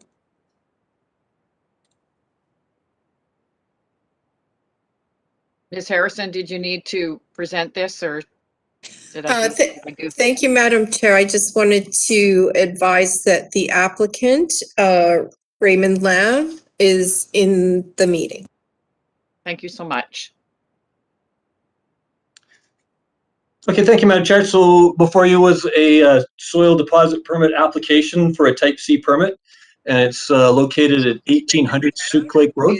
In the meeting. Thank you so much. I'm hearing an echo, but I'm not sure where that's coming from. So this permit application is at Shawnigan Lake, south of Shawnigan Lake on Souk Lake Road. It's in Area B. It's F1 zoned, and the proposed application is for 156,000 cubic meters. So this shows a location on Souk Lake Road, between Shawnigan Lake Road. I've done a Google Earth so that you could see where it's at, and right in the center of the screen is going to be the proposed location. The applicant is proposing to do an additional 10-meter buffer from the creek, so this is going to be a total of 40 meters. So it'll be 10 meters beyond the required 30 meters. So just put some people's pieces of mind as if people were worried about sloughing in close to creeks. This shows another Google Earth shot, and again showing the 10-meter buffer. And this is an image I took on July 15th when I visited the site. So there has been fill in the past, but the area they're proposing to be is on a fairly flat piece of land. And it's hard to tell, but wherever the machinery is, I believe that that's about the elevation they're looking at to put on this site. And they want to, I think at the end of the day, it's going to also be flat and be a future tree farm. So the application package was provided by Altera. They have an environmental protection plan, environmental impact assessment was done, as well as a site remediation plan, all done by professionals, including Aquaparian and Rcmp. A groundwater assessment was done because they were within 100 meters from a designated vulnerable aquifer. And the conclusion from that report from McElhaney was that the groundwater quality and quantity from the proposed importation of fill would be low. This application was also reviewed by a third party, which was Gandalf, who was hired on our behalf. And I know some of you have read that and had some concerns, so it's highlighted in yellow. Unfortunately, before the deadline for this report, I wasn't able to solve all of those or update the report. So I've included it into this. So the first one that came up were no covenants or easements were provided. They actually have been provided, and we had copies of all those now. And staff have reviewed them and found them to all be in compliance. Again, the same with this was the easements covenants that were on the survey, and the fact that they weren't, well, we reviewed those as well, and they weren't applicable to the soil application. For site disclosure statements, those are required under the contaminated site regulations if this soil was to come from a commercial or industrial site. But the applicant has informed us that the soil will not come from any of these kind of sites, so therefore that's why there aren't any site disclosure statements. And also because they haven't chosen any of the new sites would be another reason. I think it's like I explained last time that it's a bit of the chicken or the egg. Till they got their permit application, they haven't actually probably secured all the areas that they're going to get their soil from. The other thing is that these still can be requested regardless once we know where the soil is coming from. Another thing that was identified by Gandalf was that there was no cross sections. Well, the application, they used drones, and I believe they used LiDAR, but I'll let the applicant speak to that. So that's actually more accurate than using the typical cross sections that we've seen. Maybe one of the more controversial ones might be this one about sediment control. So I walked the site with their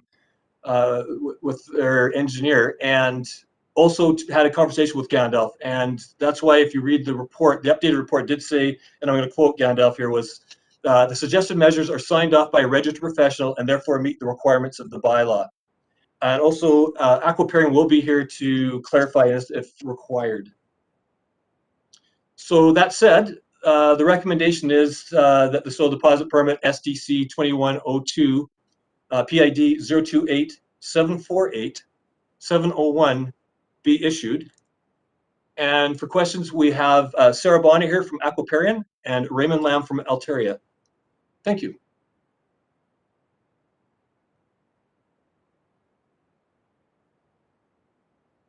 Thank you so much. Does the applicant wish to add anything that Mr. McDonald hadn't added? I can't see Mr. Lamb, or I believe it's Mr. Lamb. Yes, I'm here, Madam Chair. Okay. No, okay. I think Ian presented it very well, and we're happy to answer any questions that the board has. Great. Okay, thank you. Go ahead, questions for staff. Director Acton, go ahead, please. Yeah, well, I feel really uncomfortable with this application right now without Gandalf Consulting being here when he is our representative, and we are told to look to him for advice, and his report does not read well at all. There's a huge amount of gaps missing, and you mentioned some of them. I don't see anything. He does say that it lacks details, it's not signed by a registered professional. He states that there's no environmental protection plan, and that has not been prepared. I think this is totally unfair that we're looking at this application without him here. And this is the closest soil deposit site presented to us to the lake, and it is to great concern to the community with soil runoff and nutrient loading into the lake, and it does happen, and we want to minimize that as much as possible. So I think this should be referred until Gandalf is here to give us that kind of reassurance, and this is completely unfair that he's not here today. Director Nicholson. I have to say that I agree with Director Acton. I am very uncomfortable with this application.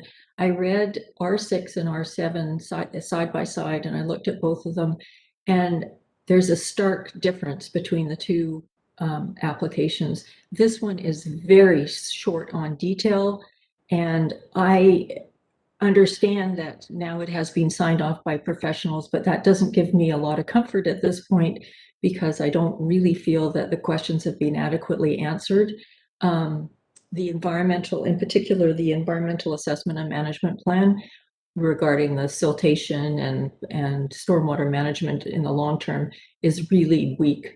And, you know, the buffer, when you look at that air photo of the buffer, well, the riparian area has been pretty screwed up. So there is very little buffer. You can provide more land, but there isn't good vegetation to provide that buffer. So I don't really buy that extra 10 meters is going to be doing a lot.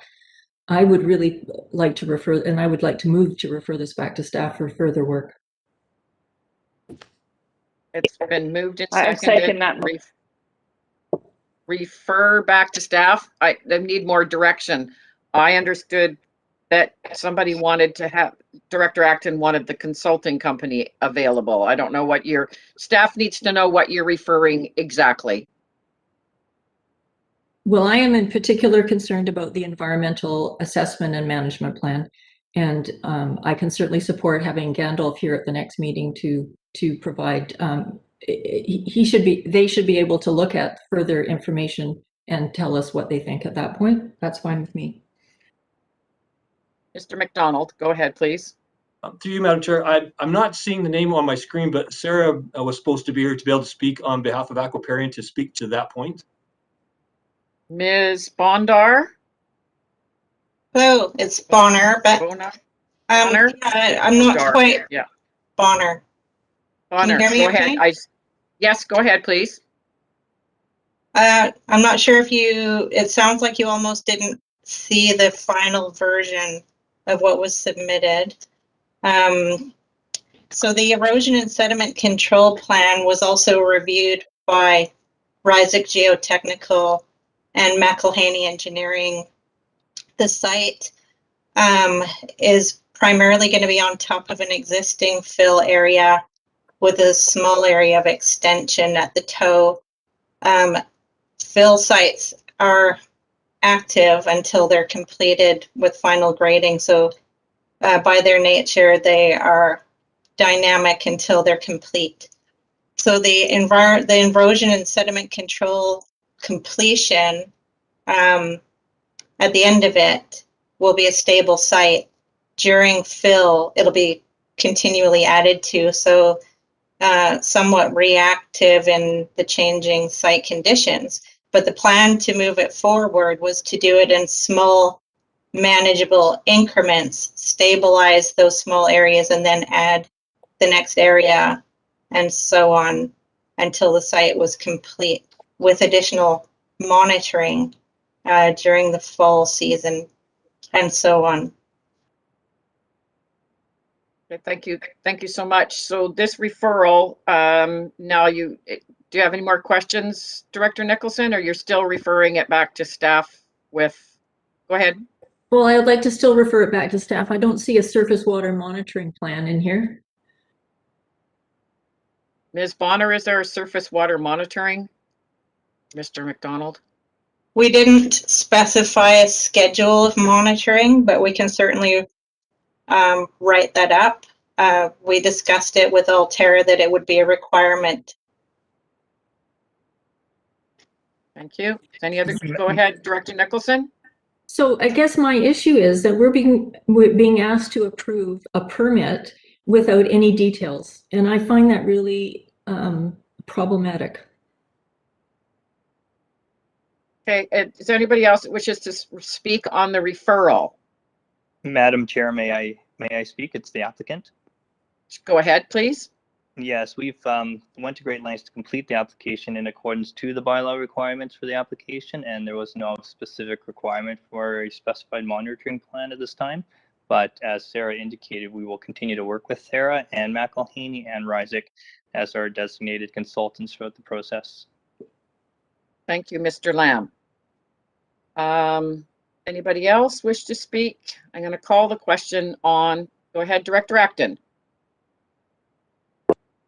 Thank you. Yes, I really do think it's important that we have Gandalf here to speak to his deficiencies that he pointed out. If we're missing information or information was added late, then that should be also reviewed by him and in his report. This is a really sensitive area, and we need to make sure that the proper environmental assessment is provided and that the proper measures are in place. So, you know, I hope that people will support that.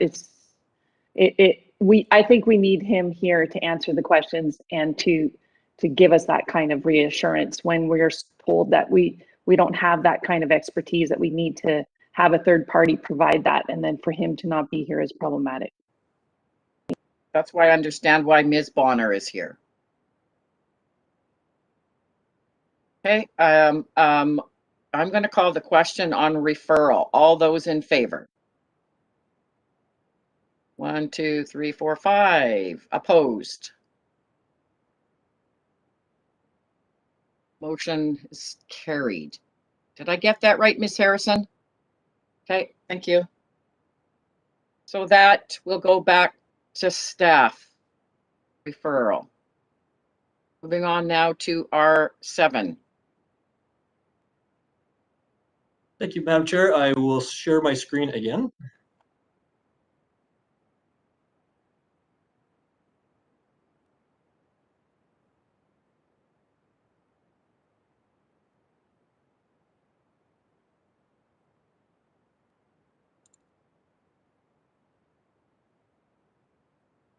Give me 1 second. Yep. There we go. I think we're getting it. Good. Okay, R7 is another soil deposit permit application, and this is application number SDC 2106. This one is also located south of Shawnigan Lake. It's also in Area B. It's zoned F1 and is for 22,000 cubic meters. This is an overview showing where the location will be for the soil deposit, and it also shows the 2 streams that are on the property. This is a Google Earth image showing that there are existing soil deposit sites located on the property and near the property.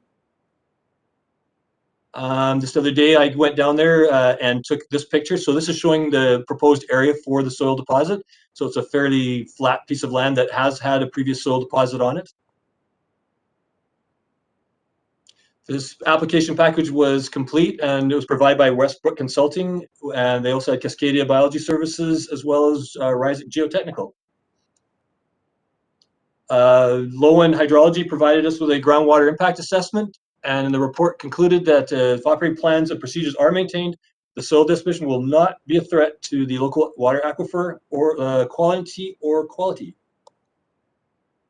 And again, it was also reviewed by a third party, Gandalf Consulting. Recommendation from staff is that soil deposit permit SDC 2106 PID 009351744 be issued. And for questions, Westbrook is Eva Kavartuk present. Hello. Welcome, Ms. Kavartek. And I turn to the committee for any questions to staff or the applicant. Questions for staff? Seeing none. There is a resolution to approve. Ms. Harrison, do you want to read it out? And then I'll turn to the committee because I don't see any questions.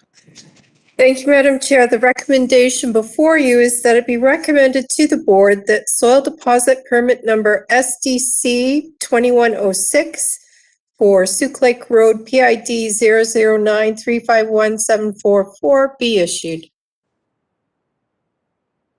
And I'm not seeing, it's been moved. It's been seconded. So I'll call the question. All in favor? Opposed, if any? Motion is carried. Thank you so much. That goes to the July 28th board. Moving on now to R8. Ms. Harrison. Thank you, Madam Chair. Item R8 is a report from the Inspections and Enforcement Division regarding ticket information authorization bylaw number 3209 amendments. Would you like me to read the recommendation? Yes, please. The recommendation before you is that it be recommended to the board that CVRD bylaw number 4392, municipal ticketing information authorization amendment, which is schedule changes, bylaw 2021, be forwarded to the board for consideration of 3 readings and adoption. Great. Are there any questions for staff? Director Wilson? No? I see no questions. Are you moving it, Director Wilson? Moving the recommendation? It's been moved and seconded. Now, are there any questions? Director Acton? Yeah, can you tell me how often that staff actually uses ticketing as a tool? Through you, Madam Chair, are you specific to this amendment, or are you watering, or are you just in general? Just in general. I'm sorry, I actually don't have that information in front of me, and I would have to revert to my staff to find that out and bring that back. Oh, yeah, that's okay, because what it is water and sewer that we're talking about currently. Yes, so. my staff just walked into the room. Oh, there we go. Convenient. Mr. Sorry, Morano. Madam Chair, could you repeat the question, please? How many tickets do we have? Sorry, Madam Chair, could you repeat the question, please? Sure, Director Acton. Well, I'm just always curious of like how much we use ticketing and how effective it is. For the water and sewer? We're talking about an amendment, just in general. So it's a tool that we have in bylaw, but you know, do we actually use it often, and is it effective? Yes and yes. Okay. Thank you. Any other questions for staff? Okay, I'm going to call the question. All in favor? Opposed, if any? Motion is carried. Thank you so much. R9. Thank you, Madam Chair. Item R9 is a report from Inspection and Enforcement Division regarding building inspection second quarter report, and that report is for information. Are there any questions to staff on the report that we've had in our package? Seeing none, we move on to R10. Thank you. Thank you, Madam Chair. Item R10 is the report from the Water Management Division regarding the Massachi Lake sewer inclusion for 6715 Bear Lake Road and 6624 Forestry Road. And there is a 2-part recommendation. Would you like me to read it? Yes, please. Recommendation before you is that it be recommended to the board, number 1, that CVRD bylaw number 15, Massachi Lake Sewer System Service Establishment Bylaw 1969, be amended to include the properties described as PID 003-222-701, Lot 2, Section 31, Plan 22-333, Renfrew District, and PID 003-222-641, Lot 21, Section 31, Plan 22-333, Renfrew District. And number 2, that the amendment bylaw to bylaw number 15 be forwarded to the board for consideration of 3 readings and following inspector's approval and payment of capacity connection fees for PID 003-222-701 be considered for adoption. Moved by Director Morrison. Is there a seconder? Seconded by Director Kuhn. Any questions for staff? Director Morrison, go ahead, please. No? Yeah, just real quickly through to Mr. Dennison, or I think Ms. Knodel Joy might have written this report. So this is kind of an odd one in that they had service and then they didn't, and then we sent them back the inclusion and we didn't get it back, and they should be, and they're now using the service, but they haven't responded to the petition request. So we're just going to fired off and have the inspector of municipalities sign it and say they're in anyways. Is that more or less as I understood it? That is exactly the story. It's a bit twisted, but this is where we've ended up. Yes, that's correct. Okay, I hope we can proceed then. I hope my colleagues will support it. Thank you. Okay, call the question. All in favor? Opposed, if any? Motion is carried. Thank you so much. Move on now to R11, I believe. It's not moving. Thank you, Madam Chair. Item R11 is a report from the Emergency Management Division regarding inclusion into the Malahat Fire Protection Service Area. There is a recommendation. Would you like me to read it? Yes, please. Thank you, Madam Chair. The recommendation before you is that it be recommended to the board, number one, that the certificate of sufficiency confirming sufficient petitions requesting inclusion into the Malahat Fire Protection Service Area for the properties described as PID 027675181 and PID 027675203 be received. And number two, that CVRD Bylaw number 2414, Malahat Fire Protection Service Establishment Bylaw 2003, be amended to include two properties described as PID 027675181 and PID 027675203. Thank you, and welcome, Mr. Elzinga. And I believe Alternate Director Harrison's moved it. Is there a seconder? Moved and seconded. Any discussion for staff? Go ahead, Director Acton, or staff. Go ahead. I was just a little confused by this one. Is this just two properties or like a whole area with, because generally someone will just ask to be included. So it seemed a little different. Mr. Elzinga? Thank you, Madam Chair. Through to Director Acton. The Goldstream Heights area has been an area of some concern, and we're dealing with properties almost individually over time. We're looking to see if we can get groups coming in under fire protection. This particular situation was 4 properties that were approached. 2 have moved forward with the request for fire inclusion. So are the other 2 properties, thank you. So are the other 2 properties included then out of, because you've met the 50%, or it's only the 2? It is only the 2 that are moving forward. Okay. Yep. Seeing no other questions, I'm going to call it again. All in favor? Opposed, if any? Motion is carried. Thank you so much. Now we move on to R12.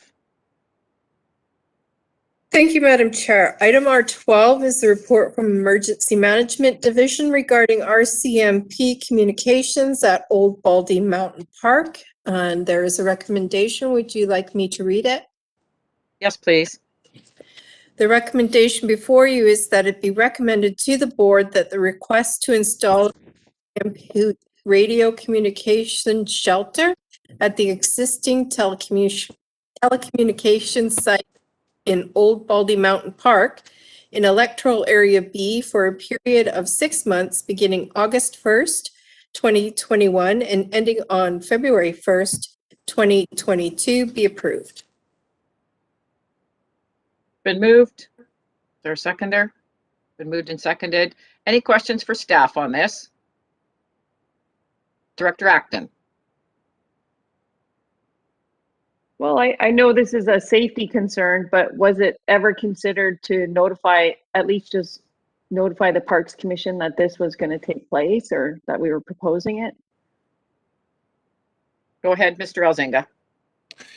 Thank you, Madam Chair. Through to Director Acton. We have 2 other members of the Emergency Management Division on the call today. So I'd like to introduce Rob Schooler, who is our new Fire Rescue Services Coordinator, and Merrick Grider, who's our Telecommunications Coordinator. Mr. Grider was the author of this report. I know he has communicated with the Parks Division in the creation of the report, but I'll ask Mr. Grider to speak specifically whether the Commission was involved. Go ahead, Mr. Grider. Yeah, through you to Director Acton. I don't believe we didn't. I spoke to Mr. Farquhar, sorry, and we did not approach the Parks Commission. Mr. Farquhar helped me write the report, so I believe if he had deemed it necessary, we would have approached the Parks Commission at that time.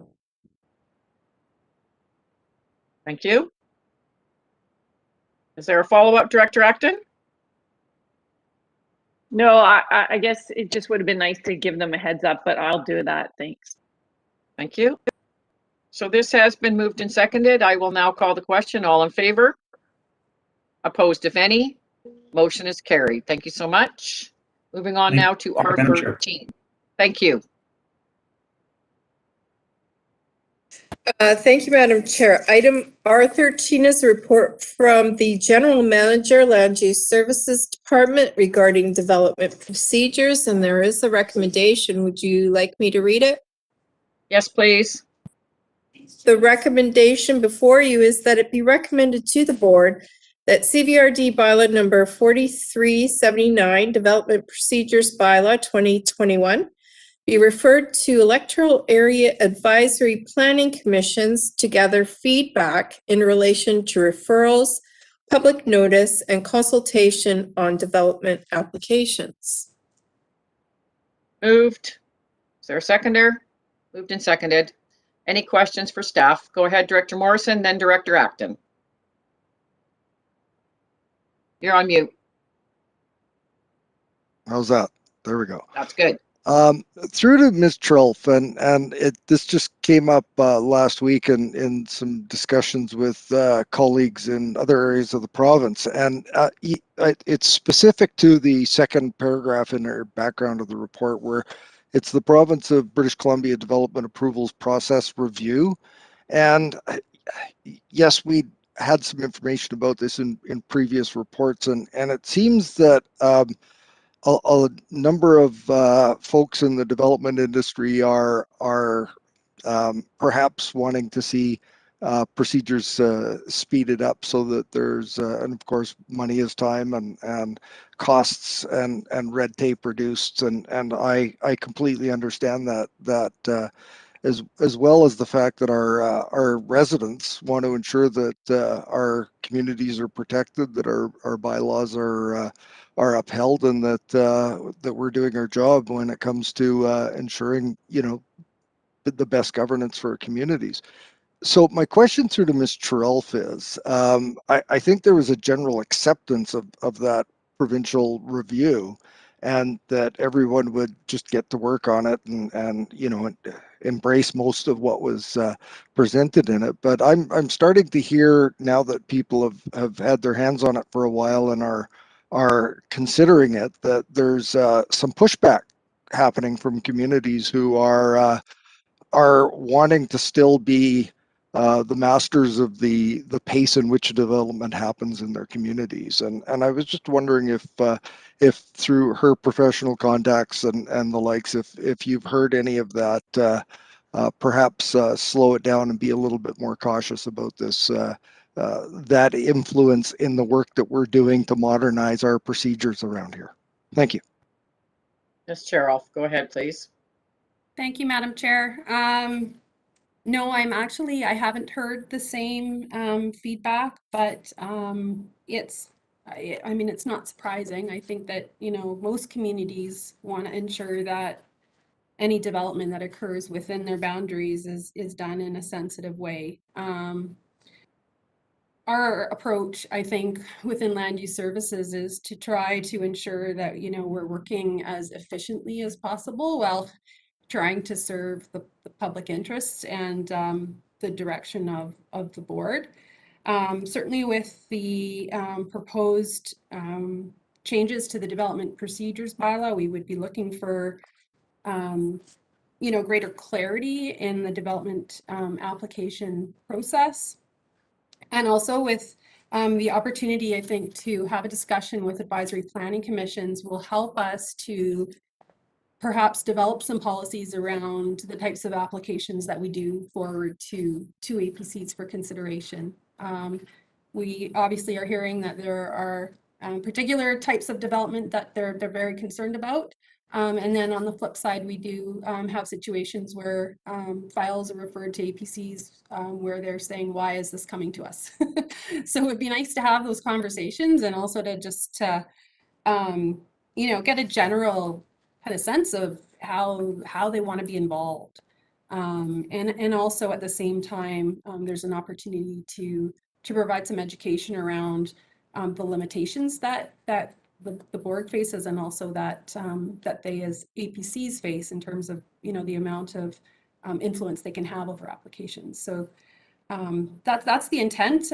The other is to try to find out, you know, how this whole situation of virtual meetings has been received by our APCs, and whether or not there's an appetite to move to continue to do that in certain situations. And so I think I went beyond answering your question, so I apologize for that.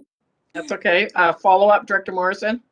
Well, yeah, just real quickly, you know, for a lot of years, a lot of people have been saying that, you know, why can't all local governments be like a certain municipality just on the other side of the Malahat? And it's grown really quickly, and now apparently is maybe having a few growing pains, where I heard a Vancouver Island mayor say that you know, their community doesn't want to cut red tape, they want to wrap themselves in red tape. So you know, two big extremes. So but my follow-up question is, this will obviously be coming back to us after we've or if we decide to send it to the APCs for further comment.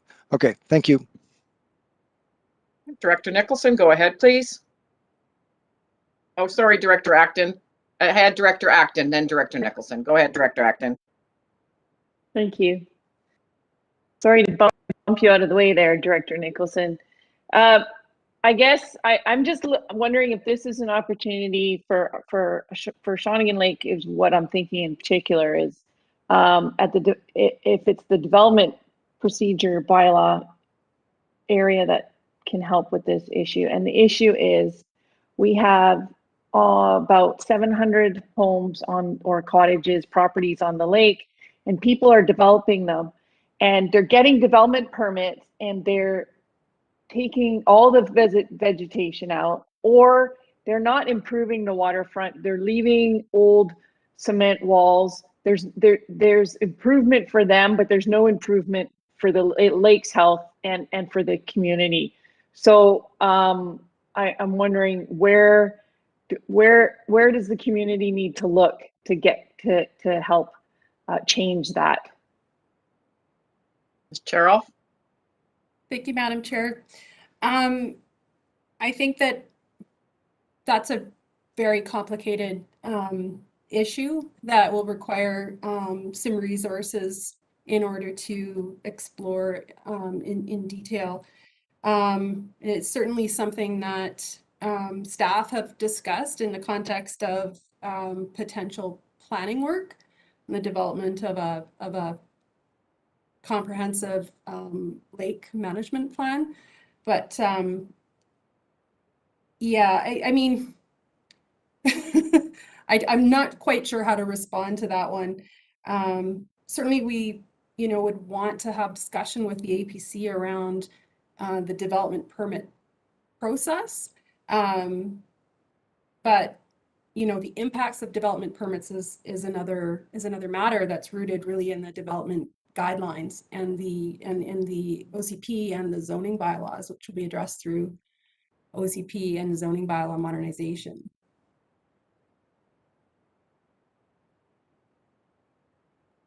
Follow up, Director Acton. Advise.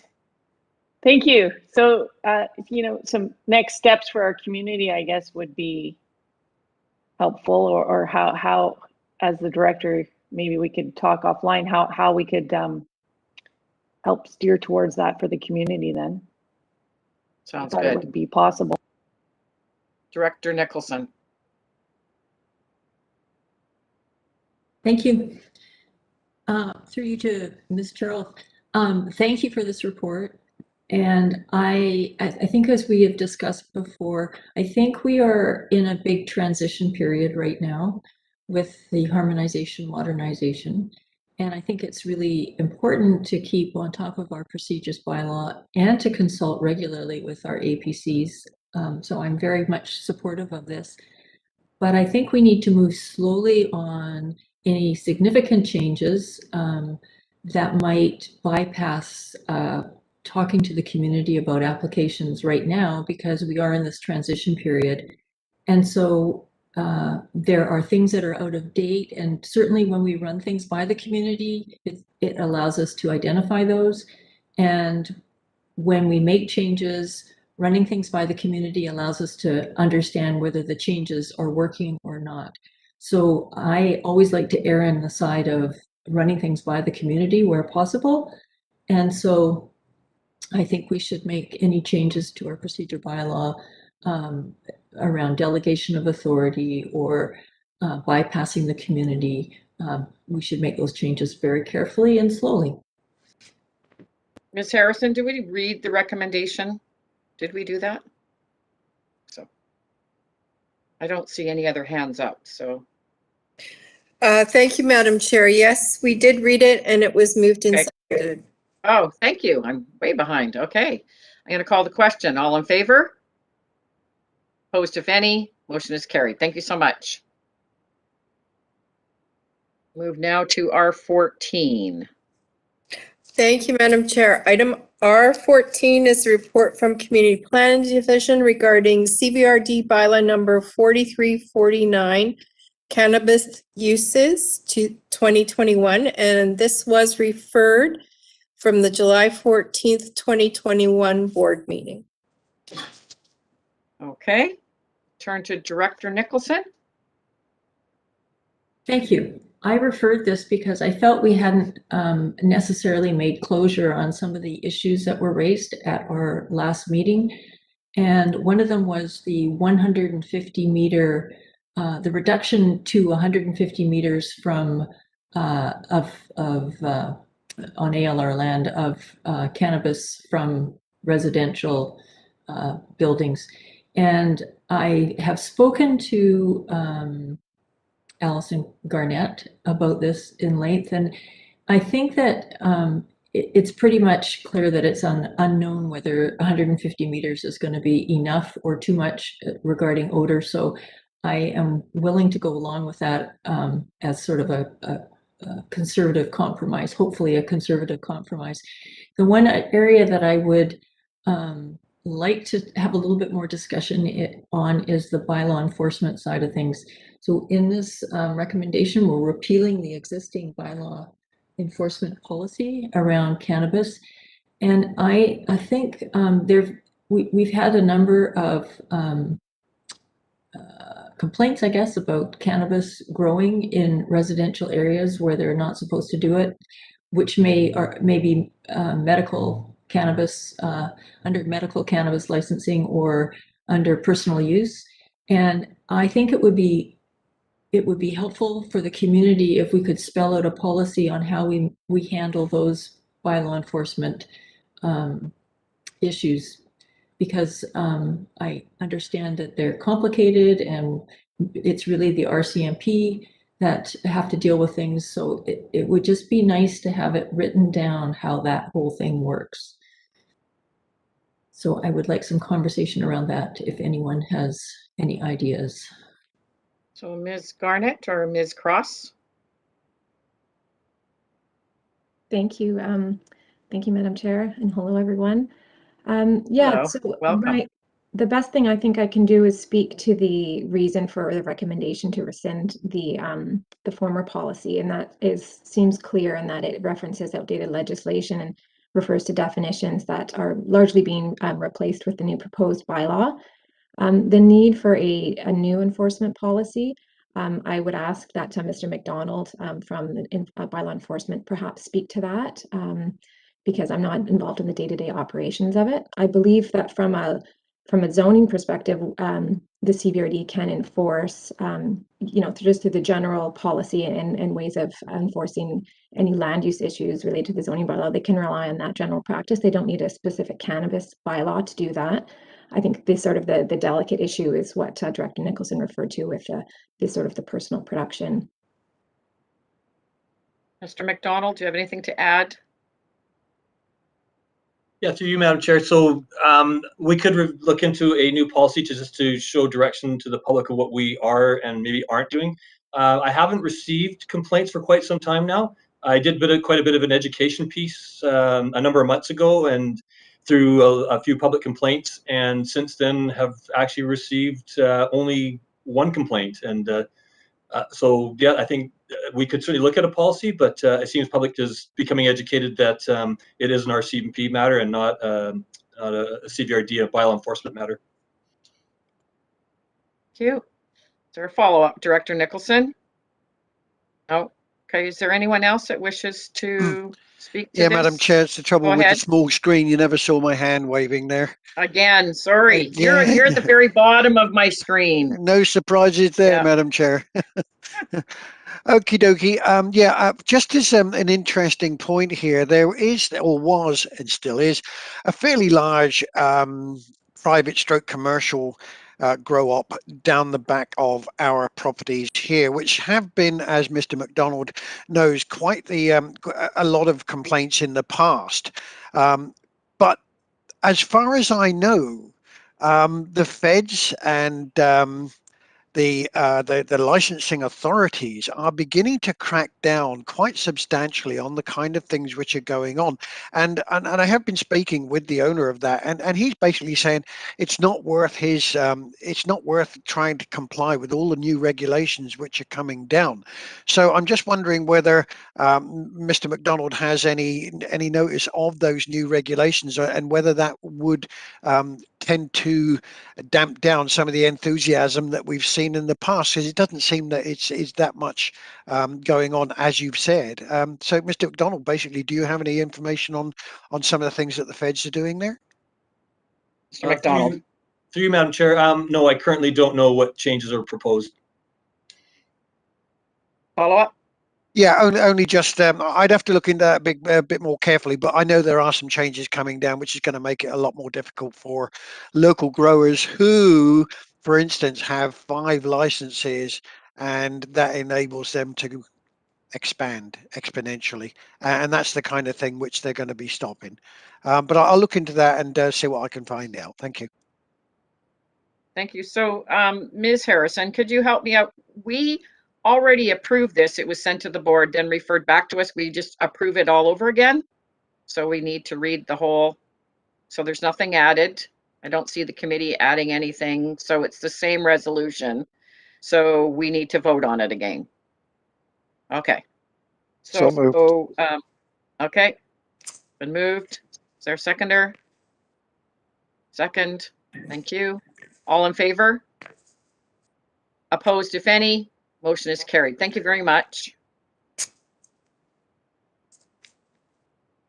Moving on now to unfinished business. Thank you, Madam Chair. Item UB1 is a report from Community Planning Division regarding the HOCP MOCP update, and this was referred from the July 7th, 2021 Electoral Area Services Committee meeting. So it was referred by committee to and I thank you. And I believe we have a presentation, PowerPoint, Ms. Breen. I believe it's Ms. Cross is going. Go ahead. Welcome. Thank you. Good afternoon, Madam Chair and Directors. Yes, Andrea Cross in GIS will be giving a short 10 to 15-minute presentation to speak to the changes that were outlined in the July 7th staff report that are related directly to the schedules, the mapping schedules, which are attached to the bylaws, Schedule D through E. Thank you. Thank you so much. Go ahead, Ms. Cross. Thank you, Madam Chair. I'll share my screen.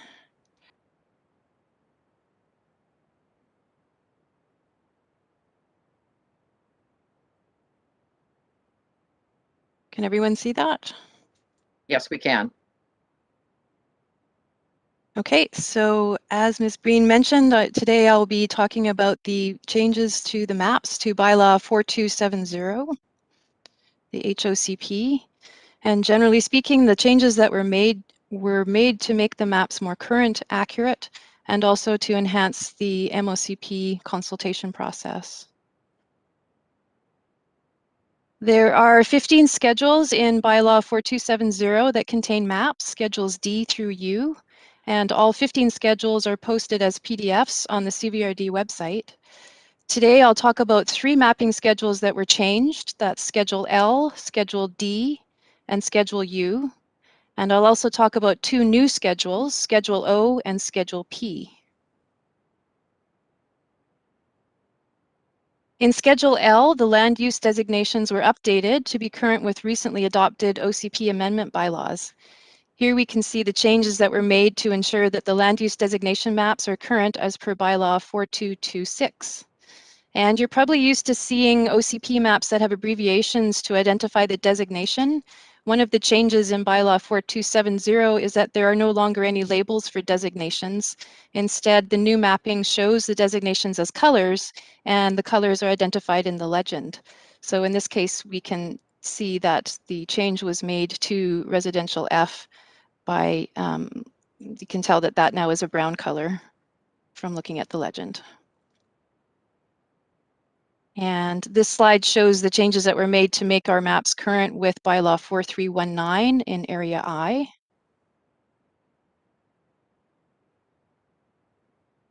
And in Area F, the land use designations were updated to be current with Bylaw 4301.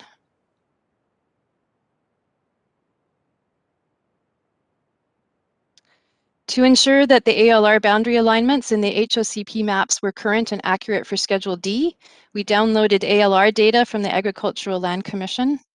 The red hatching on the screen shows one area that was updated just south of the town of Lake Cowichan. And there were not very many areas that we updated in this process, but we're still waiting for a full review of the ALR boundary by the Agricultural Land Commission. So the 30-meter buffer of ALR land in development permit area number 8 for protection of farming was also updated to coincide with the ALR boundary updates that were done. So this is the same area that was shown in the previous slide for the ALR change. With that last slide, I jumped ahead in Schedule U to just go along with the ALR. From now on, I'll go through the Dpa map changes in Dpa number order. In Development Permit Area 2 for the sensitive ecosystem protection, we replaced outdated sensitive ecosystems inventory data with new environmentally sensitive areas data, and we added data for the western toad in a portion of Area E.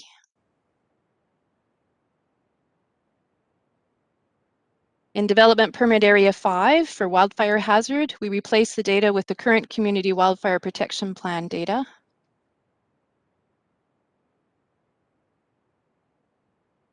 And in Development Permit Area 7, we updated the data here with new current data. This map shows the change to the extent of the landslide hazard in this area of Yubo.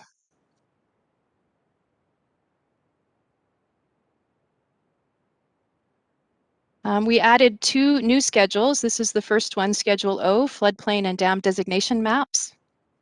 There were 3 recent floodplain reports that formed the basis of 3 flood management bylaws. The bylaws will be presented for your consideration in the near future. These bylaws regulate flood construction levels for Shawnigan Lake, Cowichan River in the River Bottom Road area, and the Cowichan-Coxsila rivers, including the Cowichan Bay area. The floodplain management bylaws replace some maps from Schedule U in Development Permit Area 6, floodplain hazards.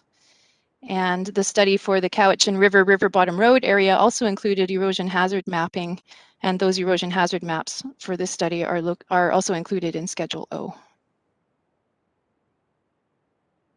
Here we have a sample map of a flood management bylaw and its corresponding designation as a floodplain in Schedule O.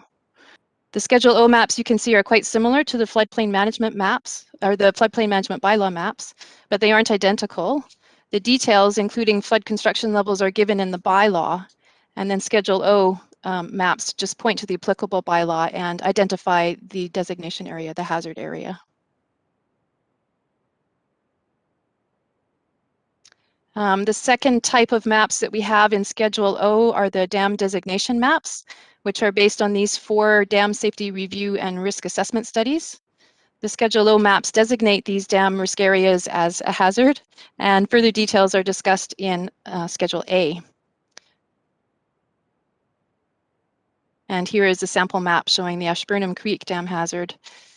These dam assessment maps show the extent of the areas that were assigned a flood hazard rating in each of the reports. And these are just the areas that could be affected in the event that the dam fails. These are not areas that would be seeing regular flooding. So in summary, for Schedule O, the maps designate floodplain and dam risk areas as hazards, and the natural hazard planning areas will be further considered in the modernization of the official community plans for policies. For now, we're just designating them as areas of hazard. The second new schedule is Schedule P for parks and trails. The figures and text for parks and trails were thoroughly reviewed and updated in collaboration with park staff and area directors to reflect current parks and trails. And these sample maps are from Area G, Saltaire.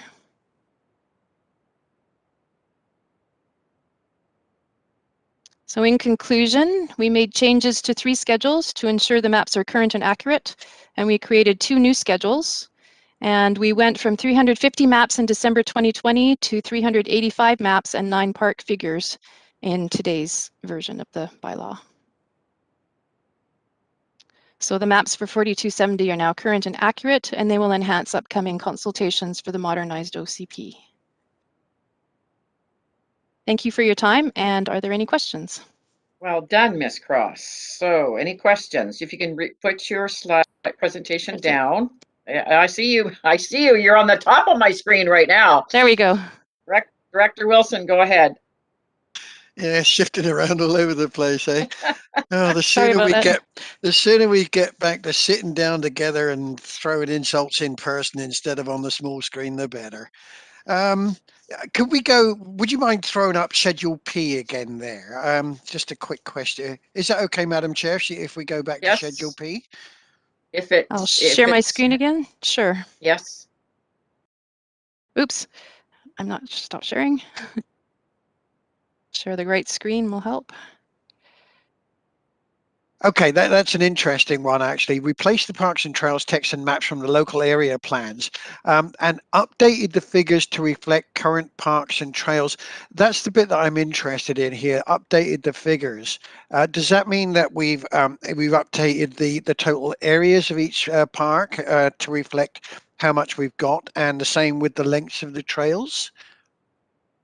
We, in the old OCP maps, quite often there were entire parks that were missing and trails that were missing. So the figures were updated to include all the parks and trails that are in the current inventory with the Parks Division. We did also work with park staff recently to update the numbers. Yes, for the figures in the indicators appendix to Schedule A. We do have now accurate numbers for areas for parks and trails. Brilliant. And it says the same thing with the updated text that gives us numbers and the kind of data that we can see in numerical form, right? Right. All of that data should be updated and current now. That's great. I think probably what I'll do is pop in and go through this with you sometime so I know exactly where to look, if that's okay. A quick one-on-one tutorial. Okay, and park staff can be helpful with that as well. They did most of the they did all of the text writing. So great. Okay, thank you very much. You're welcome. Thank you. So you can put your screen down unless somebody else needs something from the screen. Well, Ms. Cross has it up. No. Okay, go ahead. Take it down, and then any other questions for staff? Go ahead, Director Smith.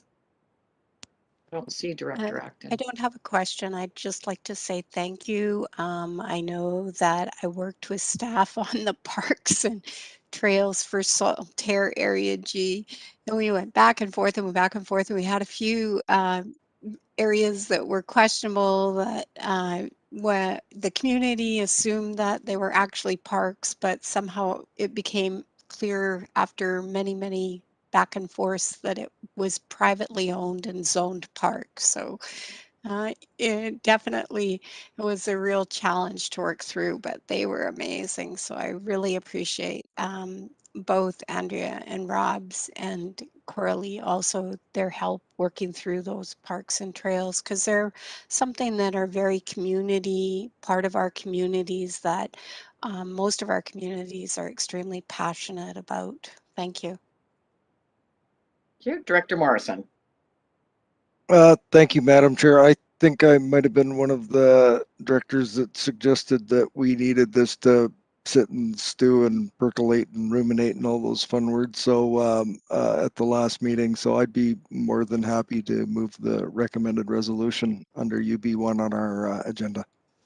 Thank you. It's been moved and seconded. Ms. Harrison, read the recommendations. Oh, Director Acton, go ahead. Well, I hope this is just a quick question of are we on track for our timeline to complete the HOCP and the modernization before this term is over? Ms. Breen? Through the chair, we're definitely on track to complete the HOCP, and potentially, depending on the director's decisions today, we could advance to public hearing in September and potentially adoption in October on the HOCP. On the MOCP, you'll note in the timeline attached that staff is suggesting that there could be a version that could go to public hearing and be adopted before the end of this term. But there would be ongoing work that would be required over the next 3 or 4 years. So that's an option, or and we can see how that goes in consultation as we go into community circles in January and February, whether the directors in the community feel that the objectives and policies are sufficiently aligned with the direction that we want to go in, whether that is a possibility or not. So the shorter answer is it's on the HOCP, for sure, that's a strong possibility.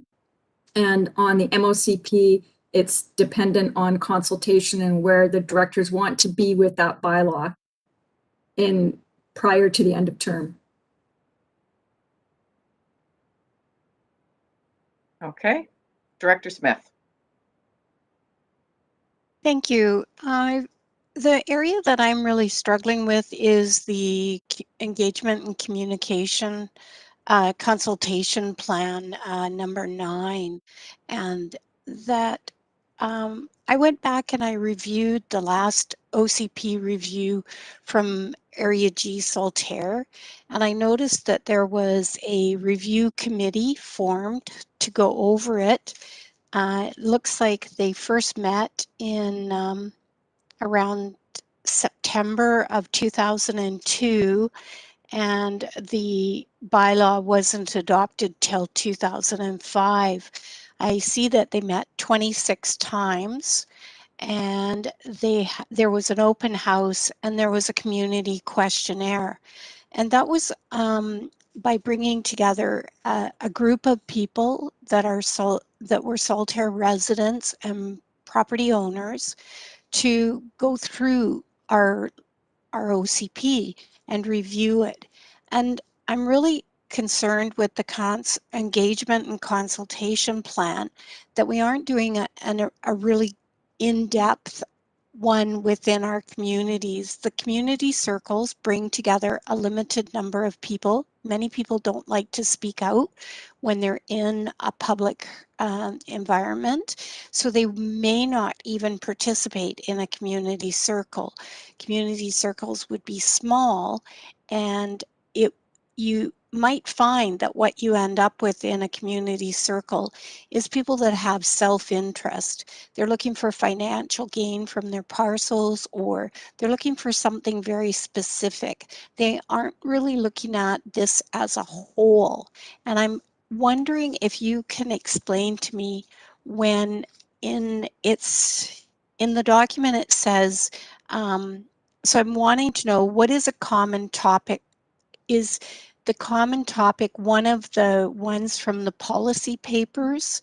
A topic from the policy papers would be brought to a community circle, that only that topic would be discussed at that community circle? That is one question. And I'm just wondering if each electoral area should actually have a steering committee to go over some of the areas. You have people that are very interested in the whole community, and that those are the people that we need to capture, that they are looking at whether we have sustainable water. They're looking at the traffic. They're looking at a lot of other areas. And then the questionnaires that would be, or a survey that would be brought to each resident for them to fill out, would be also beneficial. And I don't see any questionnaire attached in here, or any type of survey. I see bang the table, but that requires people to participate in that direction. So I'm just, I guess, concerned about people being involved and how we can make sure that we capture as many people as possible. Thank you. Thank you to the director through the chair. The thinking behind the community circles is twofold. Some that would be staff-led and consultant-led, that would be very targeted to the 8 policy areas, the draft policy areas as set out in the MOCP, and then also to the local area plans and neighborhood plans. And we anticipate that initially there would be 3 of those on each of those areas, 8 policy areas, and then the local area plans within each electoral area. So that would be 6 meetings to start. That would be specifically staff and consultant facilitated. Then it's wide open. And the idea, and I'll just give you a little bit of a history on community circles, at least locally. They were first brought into BC by Mayor Gordon Campbell about 30 years ago. And when he instructed his staff to go out and find a way to talk to as many residents as possible. So it's not a new idea, but it's the first time that we're aware from a planning perspective it was introduced in BC. And they had, I believe, several hundred community circles. There was an ideas book that was developed that Vancouver's still using. You can imagine 30 years later developing some of those ideas, because it was current and forward and progressive thinking. And they had an ideas fair at the end of it as well. Our understanding that they were embraced enthusiastically by the communities. And so there are those that would be formed within community groups. It could straddle electoral areas. It could straddle subject matters. There could be community circles on specifically transit, just a multitude. We wouldn't curtail that unless it was unreasonable. We also understand that very recently, to give you some kind of an idea of potential uptake, North Saanich is undergoing an OCP review, and they did the community circles over a 2-month period. And they had 75 community circles that were for a population of 12,000. So we've got about 38,000, and we would anticipate we'd have several hundred in that regard. And that they would be physical, in person, and virtual, and a hybrid. I think recognizing that some people either may not be able to get out or prefer that now as a technology. That doesn't preclude that we could not have additional meetings in communities that would not be called community circles, but it could be outside of that scope, or that we could do surveys other than what we're anticipating that we would do through Bang the Table. And I think we brushed on that in the consultation plan at a high level because we're just working with Bang the Table right now to actually develop that plan.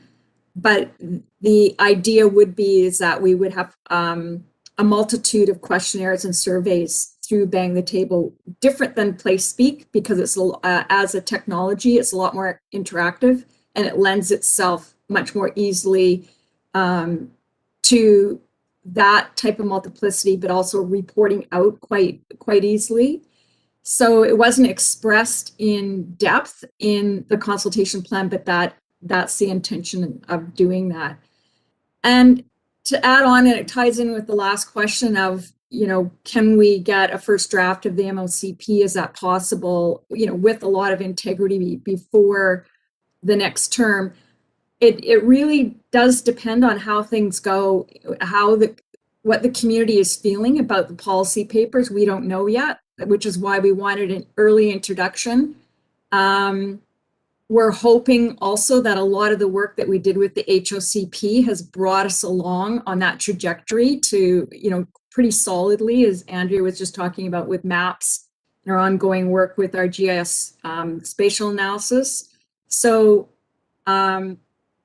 we're open, and I think staff would recommend that we stay open depending on what happens as we enter those community circles in the winter and the early spring. Thank you. I have Director Nicholson. Oh, follow up and then back to you, Director Smith. Director Nicholson? I should go? Okay. So I just to follow along. So Ms. Green, when do you think we would have an update from you on how the community circles have gone? Can you give us a hard deadline? Because I know this project, first of all, I'd like to say I'm just amazed at all the work that you've done, and I just congratulate you so much on the progress what we've made. I just think it's exciting and fantastic for the community, but I also know that time can slip really easily, and it would be really nice to have a pretty good idea of how the community circles are going as soon as possible. So thank you to the director through the chair. Our recommendation from others that have had the community circles is do not belabor them and have them in a shorter time period, 2-3 months maximum. So our intention would be to train the facilitators, advertise it, train the facilitators just before Christmas, just after Christmas, conduct the meetings from mid-January to mid-March. Give a bit of leeway because it'll catch on. Some people will learn about them and want to have them. I would say that staff should advise you, give you a progress report on what that uptake is, you know, early in January, mid-January to the end of January. And we should be able to, because the ideas that are coming in will be coming in through our new web platform on Bang the Table. So they should be tabled as they come in, and we should be able to report out on that in April. Okay, great. I turn to Director Martman and then Director Smith. Back to Director Smith. Go ahead, Director Martman. Thank you, Chair, and through to staff. And thank you for some of the background on community circles. But I think, just with all due respect, I think that's within the context of planning. Community circles, from my understanding, go back with the First Nations communities, and this is something that worked very effectively for them. And so I just wanted to acknowledge that as well, that is a tool that has been something that we've used and we're finding effective. Thanks. Thank you. Director Smith. So I have sort of two questions, or possibly. Would it be beneficial to have like one facilitator host all the meetings in the area, then you train one person and there's consistency in the note taking and that, or maybe train two for each area, and then there's much more consistency? That was one question. One of the areas that I do notice for area G reading the documents is the DPAs. When I read the DPAs and look at our current OCP, there's definitely a lot of change in there. And that's an area that we really need to have the community actually sit down and look at and realize that there are some big changes there for the community considered to what our current is.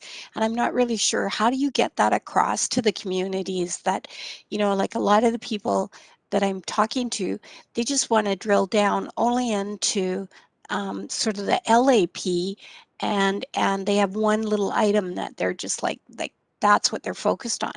And you say, but you know, we have these the DPAs are more in depth now. We've got changes here. We've also got mapping that indicates, you know, where the aquifers are in Saltaire, something most people don't even know we're sitting on.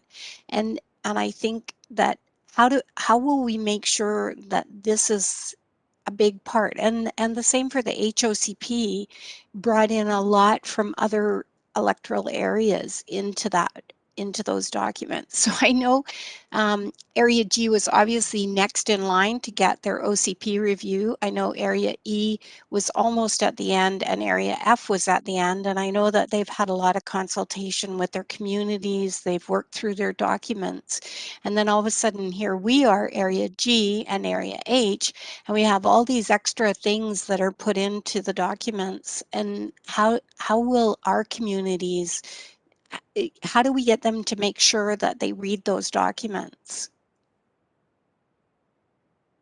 To the director through the chair, in terms of having one facilitator per area, we would probably, it may be possible if there were limited community circles, but we're expecting that there will be a significant uptake. We've had really positive comments from the communities in terms of this type of approach. And there will be cross-sectoral types of discussions that will be taking place. Sometimes there'll be items that will apply to all electoral areas, etc. So it's a possibility, but on a logical level, it might be very difficult to manage that, other than the ones that are going to be staff and consultant led specifically to introduce the policy areas and the local area planning and neighborhood planning. We were talking recently, we have a Monday morning planning group. Rob's in that group from GIS about exactly how to go through the growth containment boundaries and the mapping with communities. And our most recent discussions were to invite the directors to have a workshop that might extend all day. It would be by electoral area. Directors could come to all meetings or just their electoral area on the growth containment boundaries, and similarly on the mapping, and then make decisions from there how best to approach that with communities. So they may be separate workshops. So it's an excellent point. We have been talking about it. You can see today from Ms. Cross's presentation, 385 maps and 9 figures in the HOCP. We do expect and hope to have that reduced in the MOCP as we see some of the local area maps with the designations then be reduced, because they'll be combined into one map, which will be showing all of the land use designations, but it's still hundreds of maps. And we've had the opportunity now to work on those maps for 3 years. And for communities, we are in total agreement. They will need that kind of one-on-one work, and we're happy to arrange those workshops. Okay, I can go to Director Morrison. Thank you, Madam Chair. I'm really thankful for all the fantastic work that all the staff appearing on this call have done, and I'm just mindful that I know that we all want the this process to be well attended and successful, but I'm also reminded that we are governance and our fine staff are operations, and I think we should be careful as to how deeply we drill down. We ask them to deliver the product, and they'll do their best to deliver the product. And with that, I think I'd like to ask you to call the question. I'm just seeing if there's any other follow-ups. Seeing none, I'd like to take Mr. Grant out of jail there. Screen. I want to let him out, let him go. Okay, if you could read the recommendation, please, Ms. Harrison, and then we will vote. Thank you, Madam Chair. The recommendation before you is that it be recommended to the board, number one, that second reading of CVRD bylaw number 4270, Cowichan Valley Regional District Official Community Plan for the Electoral Areas Bylaw 2020 be rescinded. Number two, that CVRD bylaw number 4270, Cowichan Valley Regional District Official Community Plan for the Electoral Areas Bylaw 2020 be amended as outlined in the staff report to the July 7th, 2021 Special Electoral Areas Services Committee. Number three, that CVRD bylaw number 4270, Cowichan Valley Regional District Official Community Plan for the Electoral Areas Bylaw 2020 be forwarded to the board for consideration of second reading as amended. Number four, that CVRD bylaw number 4270, Cowichan Valley Regional District Official Community Plan for the Electoral Areas Bylaw 2020 be considered in conjunction with the CVRD's 5-year financial and solid waste management plans. Number five, that a public hearing be held for CVRD bylaw number 4270, Cowichan Valley Regional District Official Community Plan for the Electoral Areas Bylaw 2020 with all electoral area directors as delegates. Number six, that CVRD bylaw number 4329, Cowichan Valley Regional District Bylaw Revision Bylaw, Official Community Plan and Zoning Bylaws 2020, be forwarded to the board for consideration of third reading and adoption. Number seven, that a public hearing be held for CVRD bylaw number 4330, Zoning Bylaw Harmonization Bylaw 2020, with all electoral area directors as delegates. Number eight, that in respect of any official community plan amendment bylaw that has already been given readings and would be incapable of being adopted if bylaw number 4270 is adopted, staff be authorized to revise the amendment bylaw prior to presentation to the board for third reading or adoption to the extent permitted by Section 471B of the Local Government Act and required to enable the board to adopt the bylaw as an amendment to CVRD bylaw number 4270, Cowichan Valley Regional District Official Community Plan for the Electoral Areas Bylaw 2020.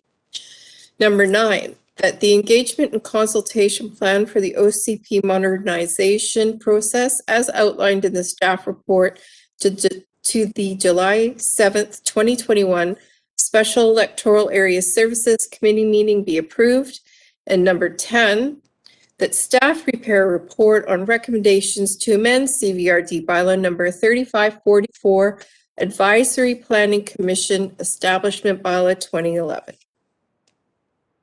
All right, thank you so much. Now you need a drink of water. All in favor? Opposed, if any? Motion is carried. Thank you very much, staff, for all your hard work. We appreciate it. Virtual clapping here. Thank you, thank you. And we turn now to new business. I have a director that has some urgent business that has come up concerning wildfires and campfires. And it was Director Morrison. Go ahead. Point of order, yeah. Madam Chair. It wasn't added to the agenda when we adopted it. Oh, okay. So therefore, it's not on the agenda now. So it can't be brought up at all. Okay. It was just, okay. Hang around at the end then. Okay, all right, sounds good. Okay, so now we call question period. We take 10 minutes. So 10-minute break and we'll see you in 10 minutes.